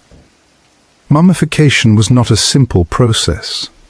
At its most elaborate, as practiced for the pharaoh or the highest nobility of the new kingdom, it was a 70-day ritual of extraordinary complexity, combining practical techniques of body preservation with religious ceremony and magical intervention. The number 70 was not arbitrary. It corresponded to the period of invisibility of the star Sirius, known to the Egyptians as Sopdet, which disappeared below the horizon each year for approximately 70 days before rising again at the time of the Nile flood. The mummification period mirrored this cosmic cycle: death, invisibility, and then reappearance in transformed form. The basic technique of mummification involved the removal of all the soft organs that would decay quickly. The lungs, liver, stomach, and intestines were removed through an incision in the left side of the abdomen. These organs were embalmed separately and stored in 4 canopic jars, each protected by one of the 4 sons of Horus. The baboon-headed Hapi protected the lungs, the falcon-headed Kebesnuef protected the intestines, the human-headed Imseti protected the liver, and the jackal-headed Duamutef protected the stomach. The brain was removed through the nose using a hooked implement and was, curiously, discarded. The ancient Egyptians did not consider the brain to be of particular importance, locating consciousness and personality in the heart instead. The heart, crucially, was left in place. The heart must remain with the body because the heart was the organ that would be weighed. To remove the heart would be to deprive the deceased of the most essential part of their moral and spiritual identity. After the organs were removed, the body was packed inside and out with natron, a naturally occurring salt found in desert deposits, which dried the body by drawing out moisture. It lay in natron for 40 days, another period of cosmic significance, gradually losing all its water content and becoming dry and leathery. Then it was washed, anointed with fragrant oils and resins, and wrapped in linen bandages, a process that itself took many days and involved the placement of specific amulets at specific locations on the body, each amulet corresponding to a specific spell from the Book of the Dead. The heart scarab, inscribed with spell 30b, the spell instructing the heart not to testify against its owner, was placed over the heart. The D-Jade pillar amulet, symbol of Osiris's stability, was placed at the throat. The Eye of Horus, the Wadjet, was placed over the incision through which the organs had been removed. The golden fly amulet, the gold collar, the golden fingers and toes, all these were placed at their appropriate locations, each one a magical guarantee of specific protections. The wrapping of the mummy was itself a ritual act, accompanied by the recitation of spells from the Book of the Dead. The bandages were not merely preservative, they were sacred, each layer a layer of divine protection. The body, as it was wrapped, was transformed. It ceased to be a decomposing human corpse and became the body of Osiris, eternal and indestructible. The opening of the mouth ceremony, performed on the day of burial, on the mummy in its coffin just outside the tomb entrance, was the climax of the entire embalming process. In this elaborate ritual, a priest wearing the mask of Anubis, using a special implement called the peshkaf, a blade associated with the moment of birth, touched the mouth, eyes, ears and nose of the mummy with the instrument, ritually restoring the senses that death had taken away. After the opening of the mouth, the deceased could speak the spells of the Book of the Dead for themselves. After the opening of the mouth, the Ka could inhabit the body. After the opening of the mouth, the journey through the underworld could truly begin.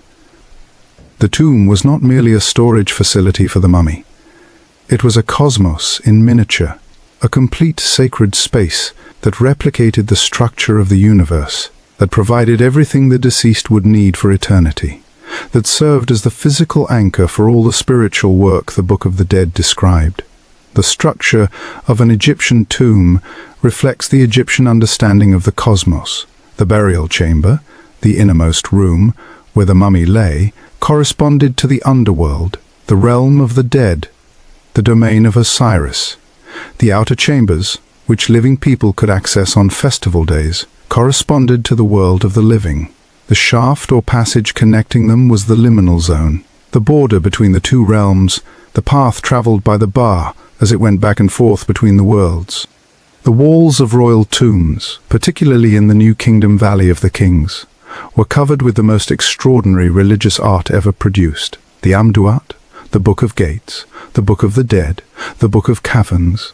All of these texts and more were painted on the walls in an elaborate program of divine imagery that filled every surface. The ceiling of the burial chamber was painted as the night sky, the star fields of eternity, the domain of Nut. The walls depicted the dead king's journey through the 12 hours of the night, hour by hour, gate by gate, challenge by challenge, from the initial descent into darkness to the final triumphant emergence as the reborn sun god. In the Valley of the Kings, this program reached its apotheosis in the magnificent tombs of Seti I and Rameses VI. The tomb of Seti I, discovered by Giovanni Belzoni in 1817, is one of the longest and most elaborately decorated tombs in the entire necropolis, its walls covered in exquisitely detailed paintings that have retained much of their original color. The tomb of Ramesses VI, whose burial chambers are literally covered floor to ceiling with astronomical and religious texts, is a representation of the entire cosmos. Walking through it is like walking through the mind of the universe itself. For private individuals, the tombs of Thebes, the rock-cut chapels of the nobles' necropolis on the west bank, served an analogous function on a smaller scale.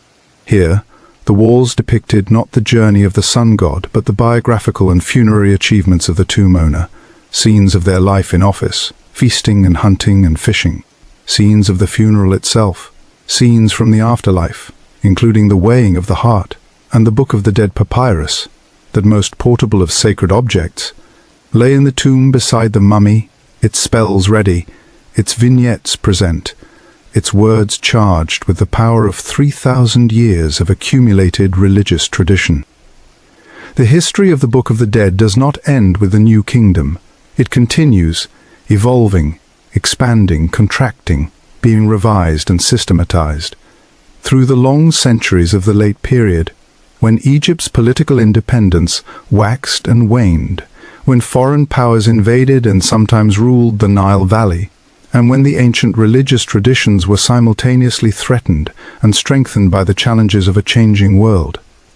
The Seti period, the 26th dynasty, roughly 664 to 525 BCE, was a remarkable era of Egyptian cultural renaissance.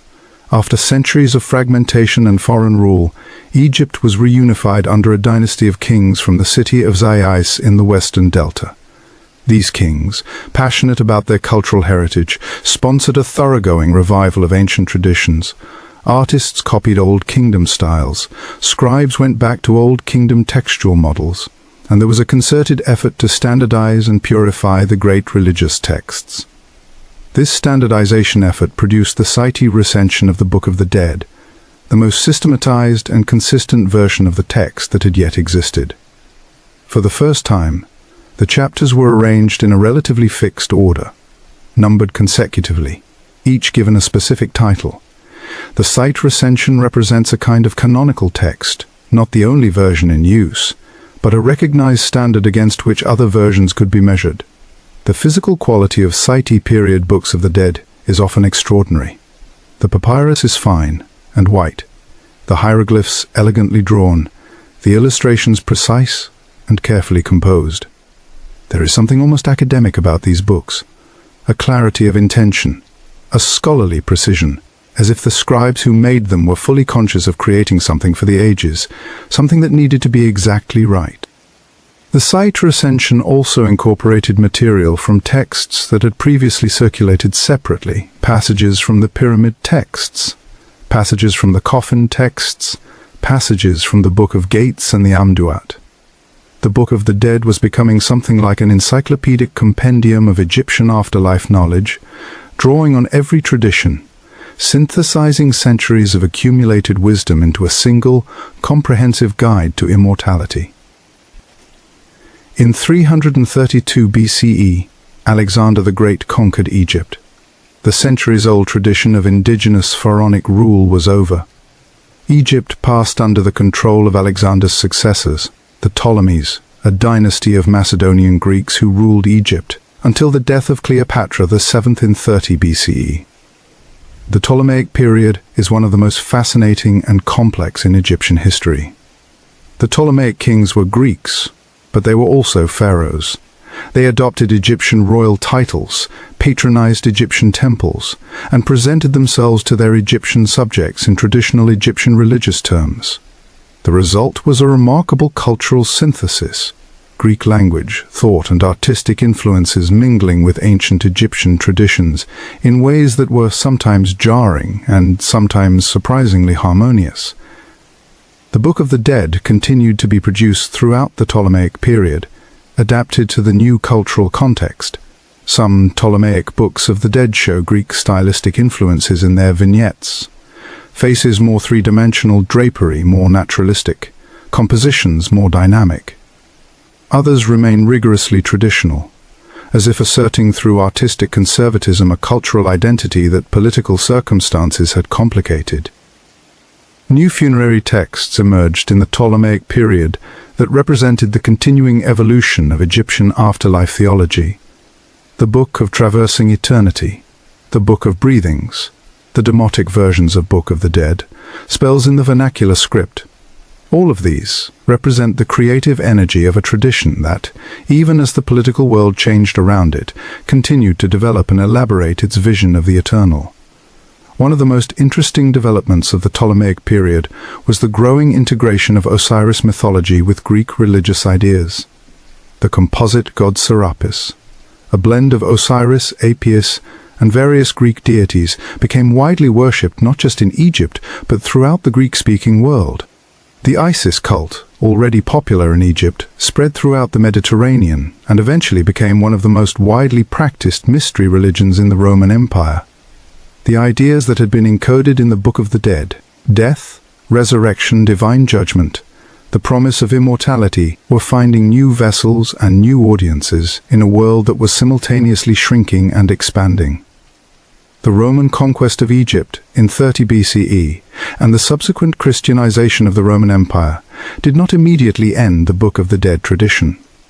In the early centuries of the Common Era, traditional Egyptian religious practices and the new Christian faith coexisted, uneasily, but for a time productively, in the Nile Valley.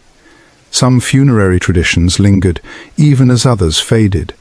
It was not until the closing of the pagan temples in the late 4th century CE, and the gradual but thorough conversion of the Egyptian population to Christianity, that the living tradition of the Book of the Dead finally came to an end. The last hieroglyphic inscription known from ancient Egypt was carved in 394 CE on the island of Philae, the great temple complex in the Nile's first cataract region. After that, the knowledge of how to read hieroglyphs faded and was lost.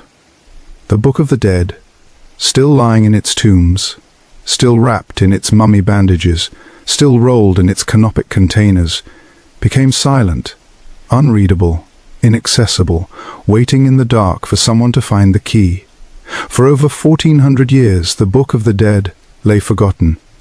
Egypt was conquered by the Arabs in 641 CE, and the ancient language, the ancient script, the ancient religion were gradually replaced by Arabic, Islam, and a new cultural identity. The great temples that had preserved the old traditions fell into disuse, their walls still covered with incomprehensible hieroglyphs that the new inhabitants regarded with a mixture of curiosity and religious discomfort.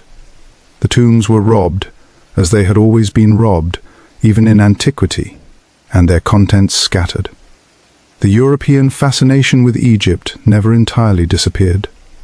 Medieval scholars had some knowledge of ancient Egyptian religion, derived from Greek and Roman sources, and the ancient monuments, the pyramids above all, were objects of endless speculation and wonder. But the meaning of the hieroglyphs remained opaque. Without the language, Egypt was mute. Then, in 1799, a French soldier in Napoleon's Egyptian expedition discovered a piece of basalt stone near the town of Rashid, Rosetta in French, that would change everything.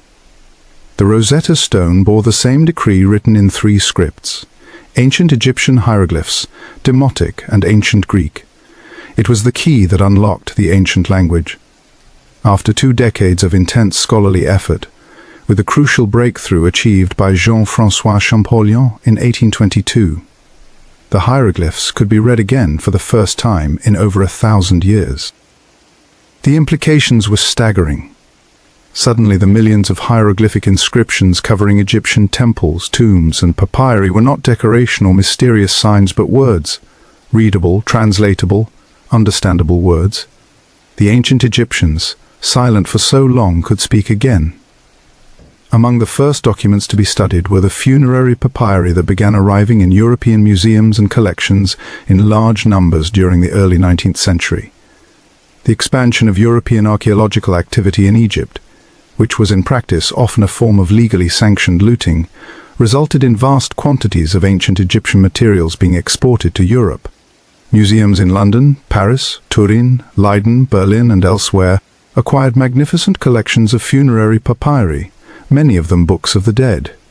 The task of reading and understanding these texts fell to the pioneers of Egyptology, scholars like Carl Richard Lepsius, who published the first major translation of a Book of the Dead papyrus in 1842, and E.A. Wallace Budge at the British Museum, who produced the first English translation accessible to a general audience in 1895.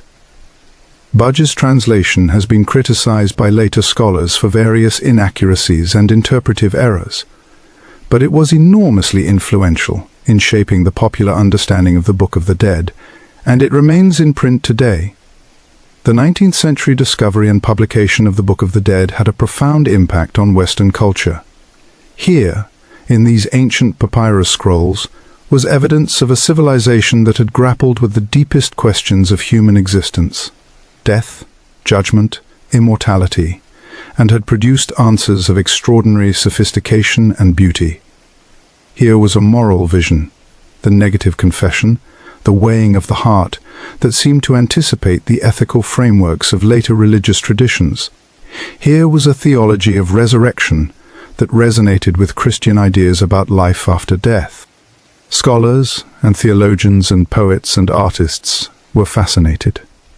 The Book of the Dead became a touchstone for discussions about the origins of monotheism, the development of moral theology, the universal human longing for immortality.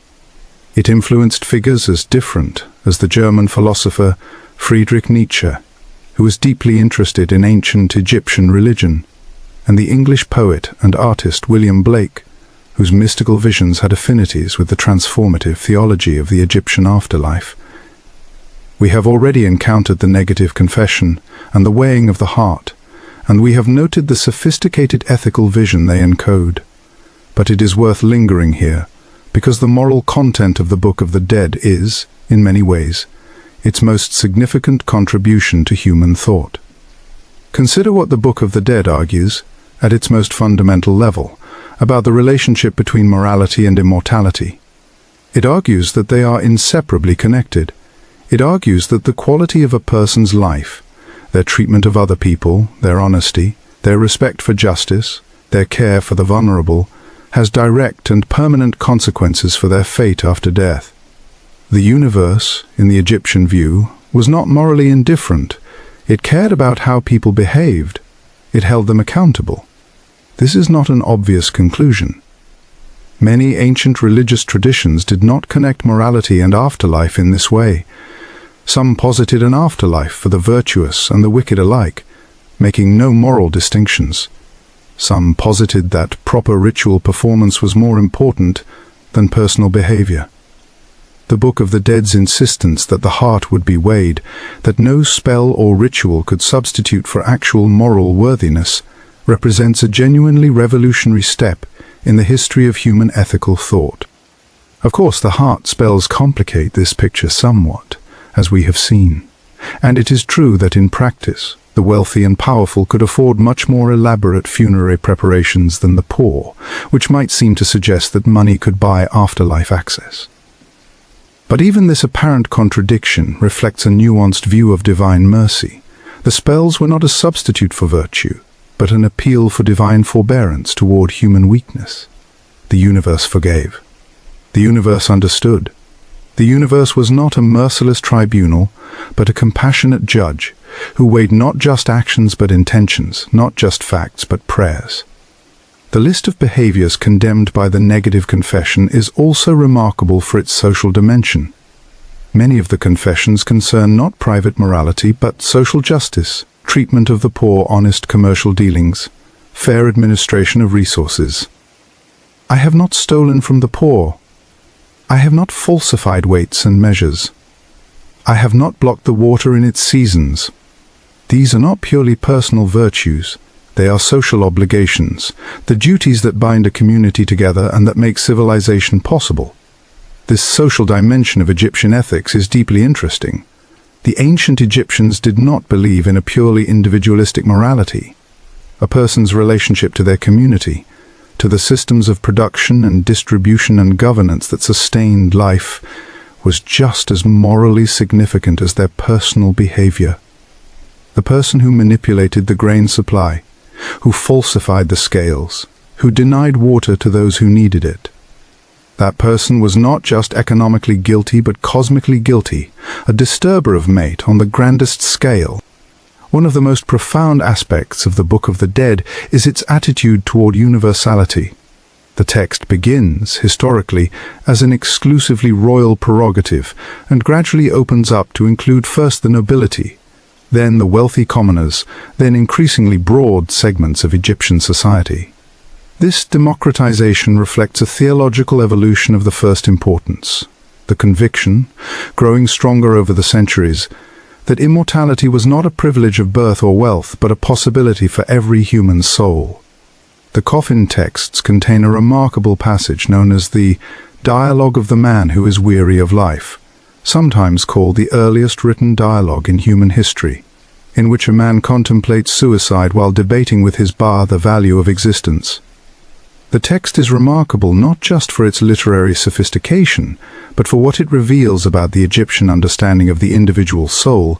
Every person had a Ba. Every person had a Ka. Every person was a full spiritual being capable of the afterlife journey. The divine attention was not reserved for the powerful. By the late New Kingdom period, this theological universalism was becoming explicit. Spell 17% of the Book of the Dead, in some versions, contains language that extends the promise of the afterlife to all who live according to Maat, language that is emphatically non-elitist, that does not restrict divine protection to those who can afford the most expensive papyrus or the most elaborate tomb. What mattered, ultimately, was not the quality of the book, but the quality of the life it described. This does not mean that inequality was eliminated from Egyptian funerary practice. It manifestly was not. The rich were better prepared for death than the poor, just as they were better prepared for everything else. But the theological principle that the afterlife was available to all righteous souls, regardless of social position, was present in Egyptian religion from a remarkably early date. and it is one of the most significant contributions that Egyptian thought made to the long history of human reflection on death and meaning. The Book of the Dead is, among other things, a magical text, a collection of spells, formulas, and divine words intended to produce specific effects in the supernatural world. This creates a challenge for modern readers accustomed to drawing a sharp distinction between religion, prayers and appeals to divine will, and magic, attempts to manipulate supernatural forces through formulas and techniques. The ancient Egyptians did not draw this distinction. For them, Heka, divine magic, was not a separate category from religion but was the fundamental mechanism by which the divine world operated. The gods themselves used Heka. Re spoke Heka at the moment of creation. Isis wielded Heka in her resurrection of Osiris. Thoth wrote Heka into the words of the divine books. When a priest recited a spell, he was not circumventing divine authority. He was participating in the same magical religious reality that the gods themselves inhabited. This understanding of magic helps explain certain features of the Book of the Dead that might otherwise seem contradictory, like the heart spells, which seem to be attempting to deceive the divine judgment. In the Egyptian view, these spells were not deceptive in a problematic sense. They were appeals to divine mercy made in the only language the divine world understood, the language of powerful words, precisely spoken. The concept of Heka also helps explain the extraordinary importance of correct pronunciation and correct copying of the spells.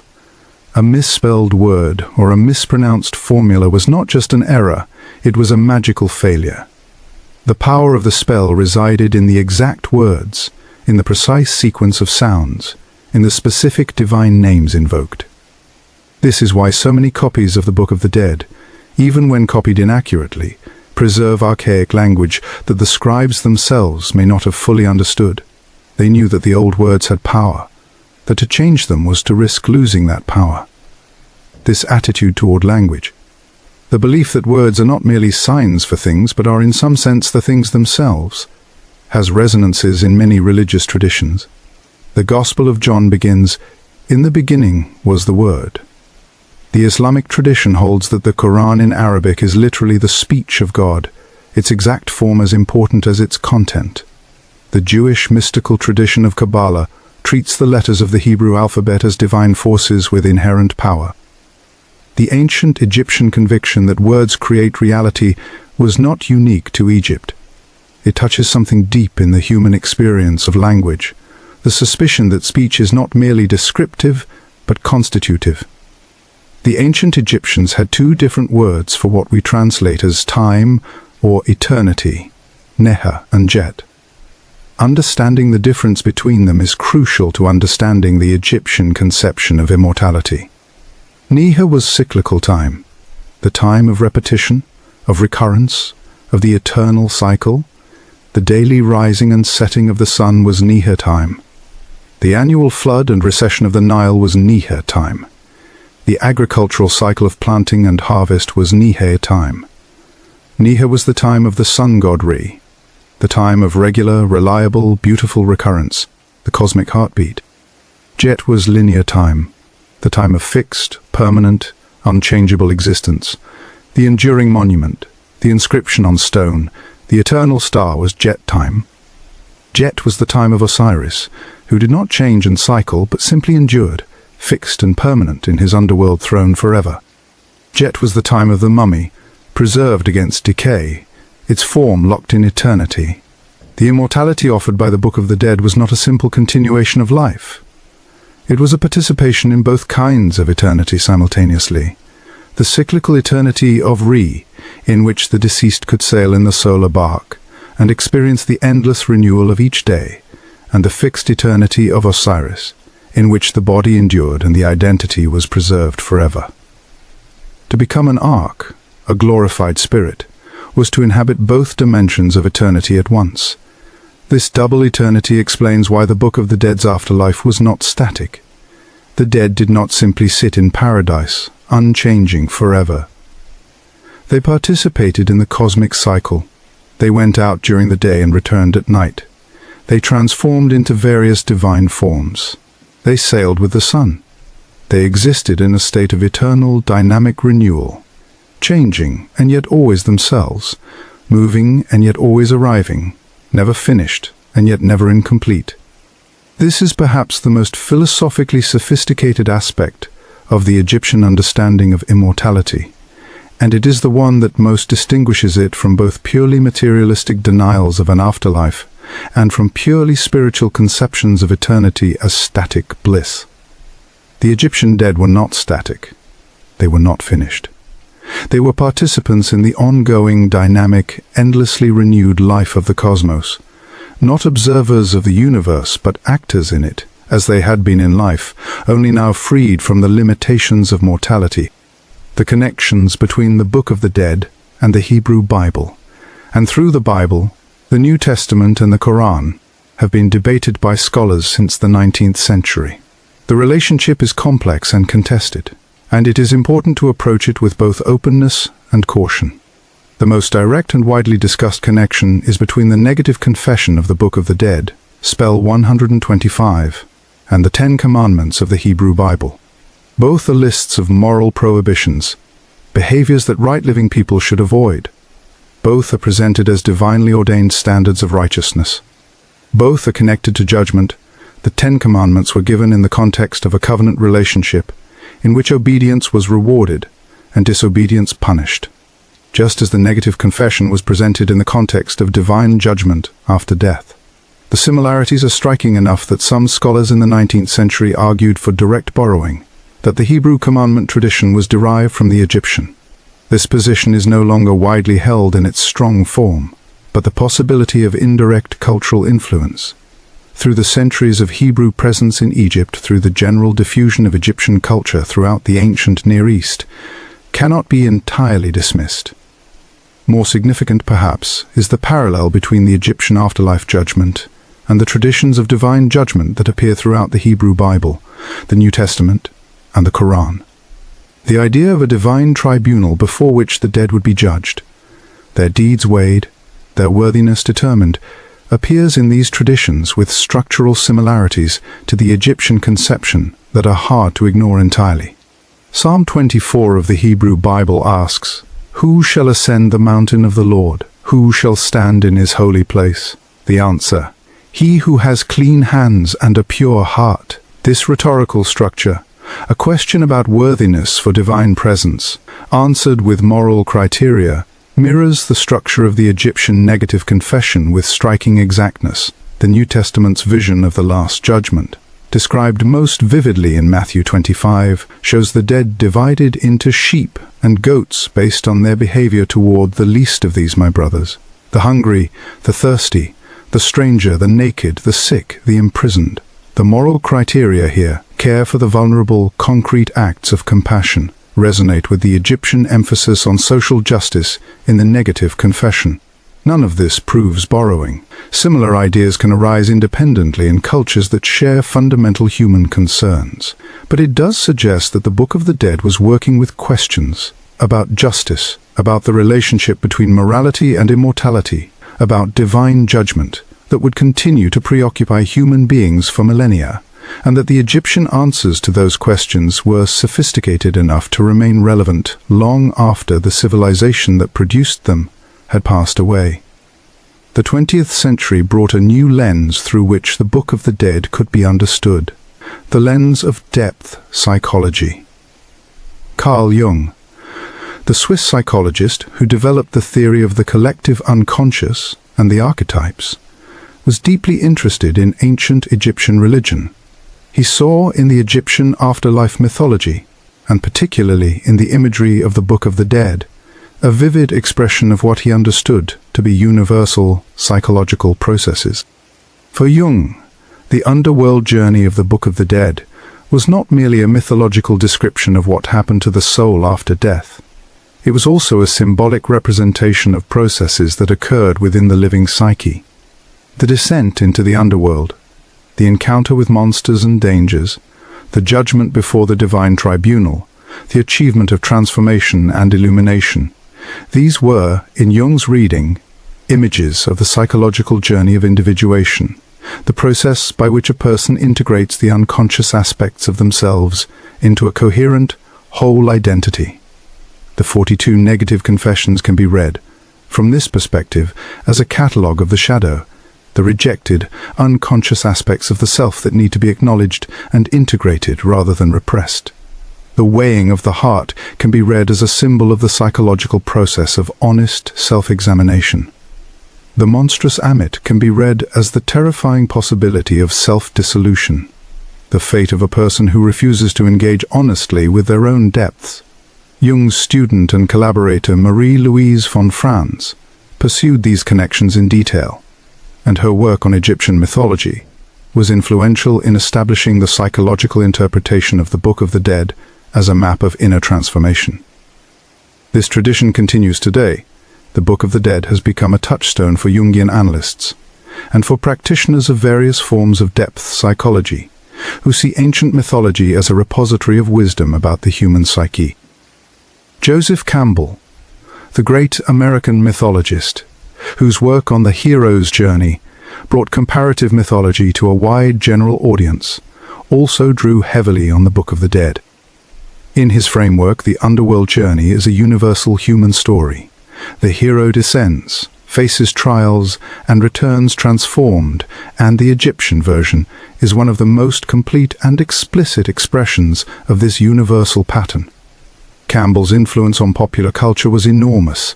His ideas shaped films like Star Wars and countless other narratives, and through Campbell, the archetypal patterns of the Book of the Dead have influenced far more people than have ever read the text itself. The Book of the Dead has been perennially fascinating to artists, writers, filmmakers, musicians, and spiritual seekers of every kind. Its imagery, the scales of justice, the feather of Maat, the jackal-headed Anubis, the fantastic underworld landscape, has become part of the visual vocabulary of Western culture, recognized and reproduced in contexts far removed from their ancient Egyptian origins. In literature, the Book of the Dead has inspired countless works. The American poet T.S. Eliot was deeply familiar with Egyptian mythology, and echoes of the underworld journey and the themes of death and resurrection resonate through his masterpiece, The Wasteland. Samuel Butler's utopian satire, Erewhon, imagines a society where sickness is treated as a crime, reversing the moral logic of the negative confession in ways that are clearly indebted to Egyptian influences. More directly, numerous contemporary authors have used the Book of the Dead as the basis for novels, from thriller writers who use it as a plot element to literary novelists who engage seriously with its philosophical dimensions. In visual art, the imagery of the Book of the Dead has been reproduced, reinterpreted, and transformed by artists from the Renaissance to the present day. The iconic image of the weighing of the heart appears in medieval Christian art as the psychostasia, the weighing of souls, in a tradition that almost certainly derived ultimately from Egyptian sources, transmitted through late antique and Byzantine channels. The Archangel Michael, depicted in Christian art with scales on which souls are weighed at the Last Judgment, is the spiritual descendant of Anubis. In music, the Book of the Dead has inspired compositions from Gustav Holst to Jean-Michel Jarre. The American avant-garde composer Sun Ra, whose cosmic mythology drew extensively on ancient Egyptian themes, titled one of his most famous works, Heliocentric Worlds, in explicit homage to the solar theology of ancient Egypt. The British heavy metal band Iron Maiden named an album Power Slave, and depicted elaborate Egyptian imagery in its artwork and lyrics. In cinema and television, Egyptian mythology, with the Book of the Dead at its center, has been a perennial source of spectacular visual imagery. From the mummy films of the 1930s, to the Indiana Jones franchise, to contemporary blockbusters, the idea of the Book of the Dead as a dangerous, powerful, magical object, a text that can raise the dead or open portals to dangerous supernatural realms, has captured the popular imagination in ways that their ancient originators would have found both flattering and somewhat alarming. The New Age spiritual movement that developed in the 20th century embraced the Book of the Dead with particular enthusiasm. The text was reinterpreted as a guide to consciousness, rather than a guide to the physical afterlife, as a manual for altered states, for psychedelic experiences, for shamanic journeys into the depths of the mind. Timothy Leary, the American psychologist and psychedelic advocate, co-authored a work in 1964 called The Psychedelic Experience that explicitly reinterpreted the Tibetan Book of the Dead, itself a descendant of the Egyptian tradition, as a guide to LSD experiences. The Egyptian Book of the Dead was brought into this conversation, its underworld imagery understood as a map of the spaces accessible through altered consciousness. Today, the greatest collections of Book of the Dead papyri are held in museums around the world: the British Museum in London, the Egyptian Museum in Cairo, the Museo Egizio in Turin, the Louvre in Paris, the Leiden Museum in the Netherlands, the Metropolitan Museum of Art in New York. These institutions hold thousands of ancient Egyptian funerary documents, many of them of extraordinary beauty and historical significance. But the question of how these objects came to be in these museums, and whether they should remain there, has become one of the most contentious issues in contemporary museum culture. The vast majority of Egyptian antiquities in Western museums arrived through a combination of colonial-era excavation, legal and illegal export, and what can only honestly be described as cultural looting. The Papyrus of Ani, the British Museum's most famous Book of the Dead, was acquired through E.A. Wallace Budge's morally dubious dealing in the late 19th century. The museum has exhibited it ever since, with relatively little acknowledgement of the circumstances of its acquisition. Egypt has been demanding the return of its antiquities from Western institutions for decades, and the moral pressure has intensified in recent years. The argument for return is straightforward. These objects belong to the cultural heritage of Egypt and its people. They were taken without meaningful consent during a period of colonial exploitation. They should be returned to the country of their origin. The counter-arguments: that Western museums provide better conservation, better access for international audiences, better scholarship, are increasingly recognized as at best partial truths and at worst self-serving rationalizations. Egypt has world-class museums and world-class conservators. Egyptian scholars are some of the finest Egyptologists in the world. The argument that Egyptian antiquities are better served by being in London or Paris or New York than in Cairo or Luxor is difficult to sustain.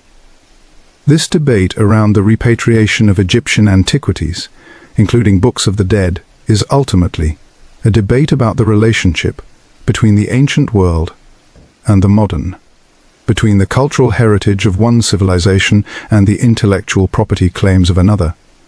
It is a debate without easy answers, but it is one that the Book of the Dead itself seems, in its way, to anticipate. Among the behaviors condemned by the negative confession is, "I have not stolen the property of others."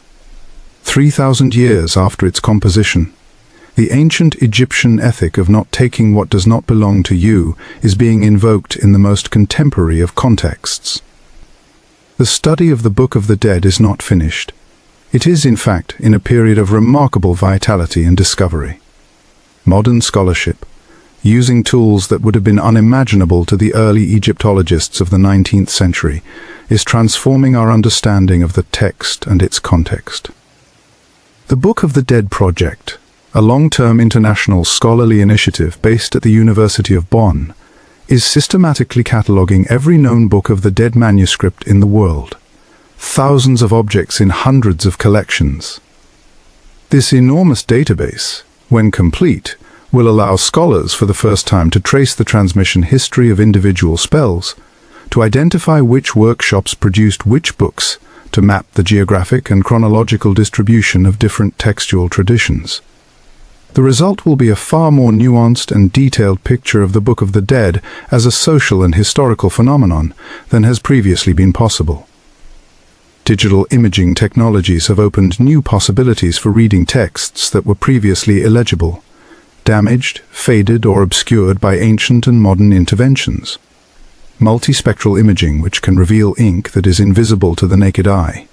CT scanning of mummies, which can image objects without unwrapping them, and various forms of computational analysis have all contributed to a flowering of new discoveries about ancient Egyptian funerary culture. Recent excavations continue to produce new books of the dead from previously undiscovered tombs. Egypt's archaeological landscape is still yielding extraordinary finds. In 2019, a discovery at Saqqara revealed dozens of sealed, intact coffins dating to the New Kingdom and Third Intermediate Period, some containing well-preserved books of the dead that had never been read. Each such discovery adds to our knowledge and sometimes overturns previous assumptions. The continuing translation work on books of the dead also yields new insights. The translation of hieroglyphic Egyptian is not a solved problem. The language is complex, contextually dependent, and in places genuinely obscure, even to specialists.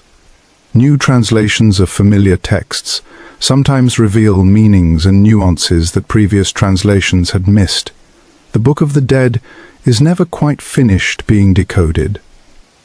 As we reach the end of this long journey through the history and meaning of the Book of the Dead, it is worth pausing to ask the simplest possible question. What did the ancient Egyptians who used this text actually want? They wanted to not be forgotten. The terror of oblivion, of the name going unspoken, of the face being unmemorable, of the existence being as if it had never occurred, was one of the deepest fears in ancient Egyptian culture. The Book of the Dead, in a very fundamental sense, was a technology for being remembered by the gods, by the divine court, by whatever force it is that presides over the maintenance of identity against the entropy of time. They wanted to be with the people they loved. The Book of the Dead's afterlife is never solitary. Ani sails the field of reeds with his wife Tutu.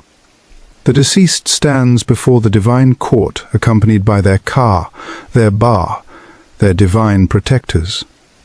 The paradise of Sekhet Aru was imagined as a social place, a place where families could be reunited, where the bonds of love and loyalty that had structured earthly life could continue, transformed but not destroyed, beyond the boundary of death.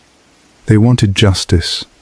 Not just personal salvation, not just escape from Amit and admission to paradise, but something more expansive. The weighing of the heart was not just an individual event, it was a cosmic event.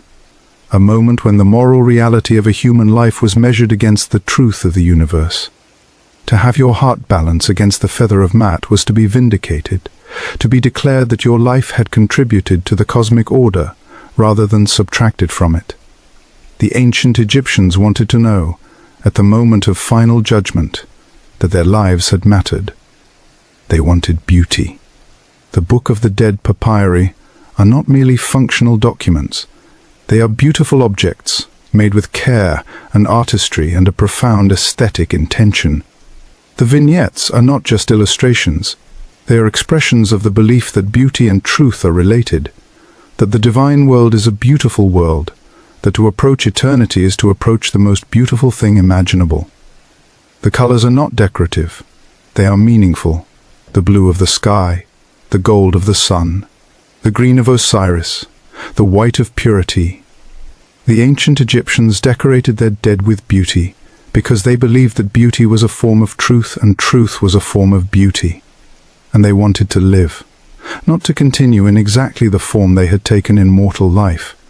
They understood that death changed things, that the afterlife was not simply a continuation of earthly existence, but they wanted the essential reality of themselves, the spark of individual consciousness, the capacity for experience and emotion and relationship and wonder, to survive, transformed but recognizable, into something that could endure. This desire is not parochially Egyptian. It is the oldest human desire.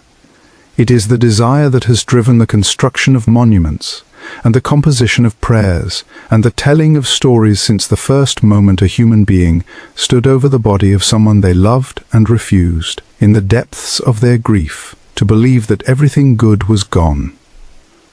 The single most powerful image in the Book of the Dead is not the towering figure of Osiris on his throne, or the terrifying form of Ammit, the devourer, or even the meticulous beauty of the vignettes depicting the underworld landscape. It is the simplest image of all, a single white feather placed in one pan of the cosmic balance scale, the feather of Ma'at, the feather of truth. Against this feather, the human heart was weighed. Against this feather, everything you had ever done, everything you had ever said, every choice you had ever made, every moment of kindness or cruelty, every honest word or deception, all of it accumulated in the weight of the heart that Anubis placed on the scale. And the universe watched. The remarkable thing about this image is how non-intimidating the feather is. It is not a sword of judgment or a book of condemnation or a fearsome divine face. It is a feather, the lightest thing imaginable.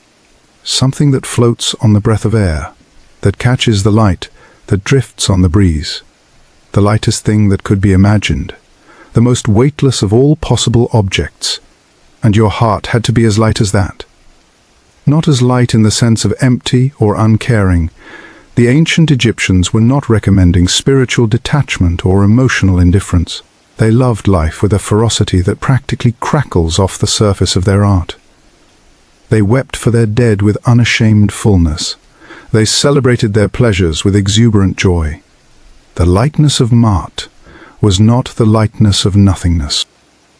It was the lightness of a life lived without the accumulated weight of wrong, without the heaviness of cruelty, the density of dishonesty, the compacted mass of exploitation and indifference and willful harm. A heart light as a feather was a heart that had not grown heavy with sin, not because it had felt nothing, but because it had chosen again and again across the full length of a human life to walk in the direction of truth. This is what Ma'at meant.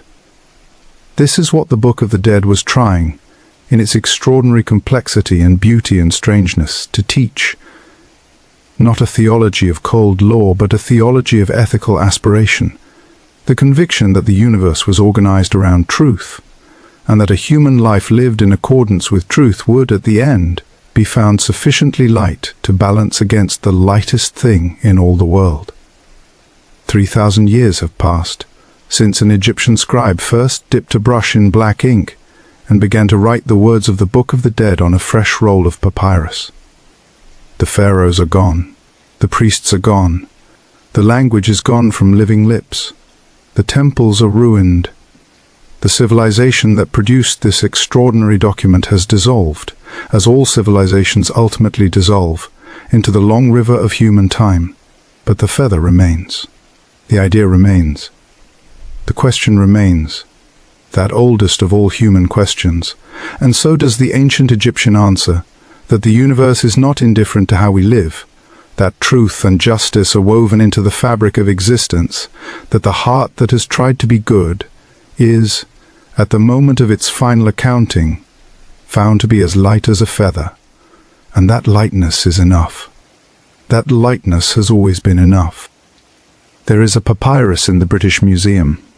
It is 78 feet long, and it is painted in colors that are still vivid after 3,000 years.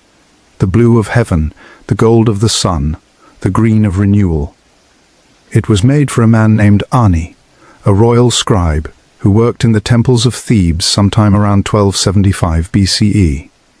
His face looks out at us from the vignettes, a man with white hair and intelligent eyes, standing before the gods with an expression of serene confidence. Ani did not know that his Book of the Dead would end up in a museum in London.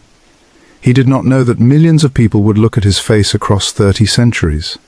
He did not know that scholars would spend their entire careers studying the text that was meant only to guide him through the underworld to the field of reeds. He wanted what all people want, to be remembered, to be loved, to have his life count for something in the great cosmic accounting.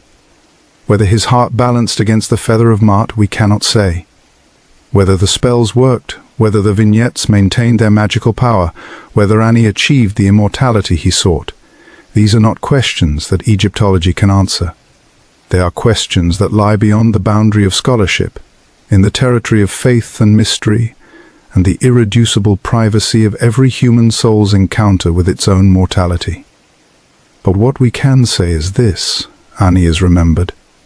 His name has been spoken again and again, by generation after generation of scholars and museum visitors, and curious people who have stood before the case that holds his papyrus, and looked at his face, and felt, across an enormous distance of time and culture and language, something recognizable, something human, something that says, I was here, I lived, I loved, I hoped, I wanted to matter.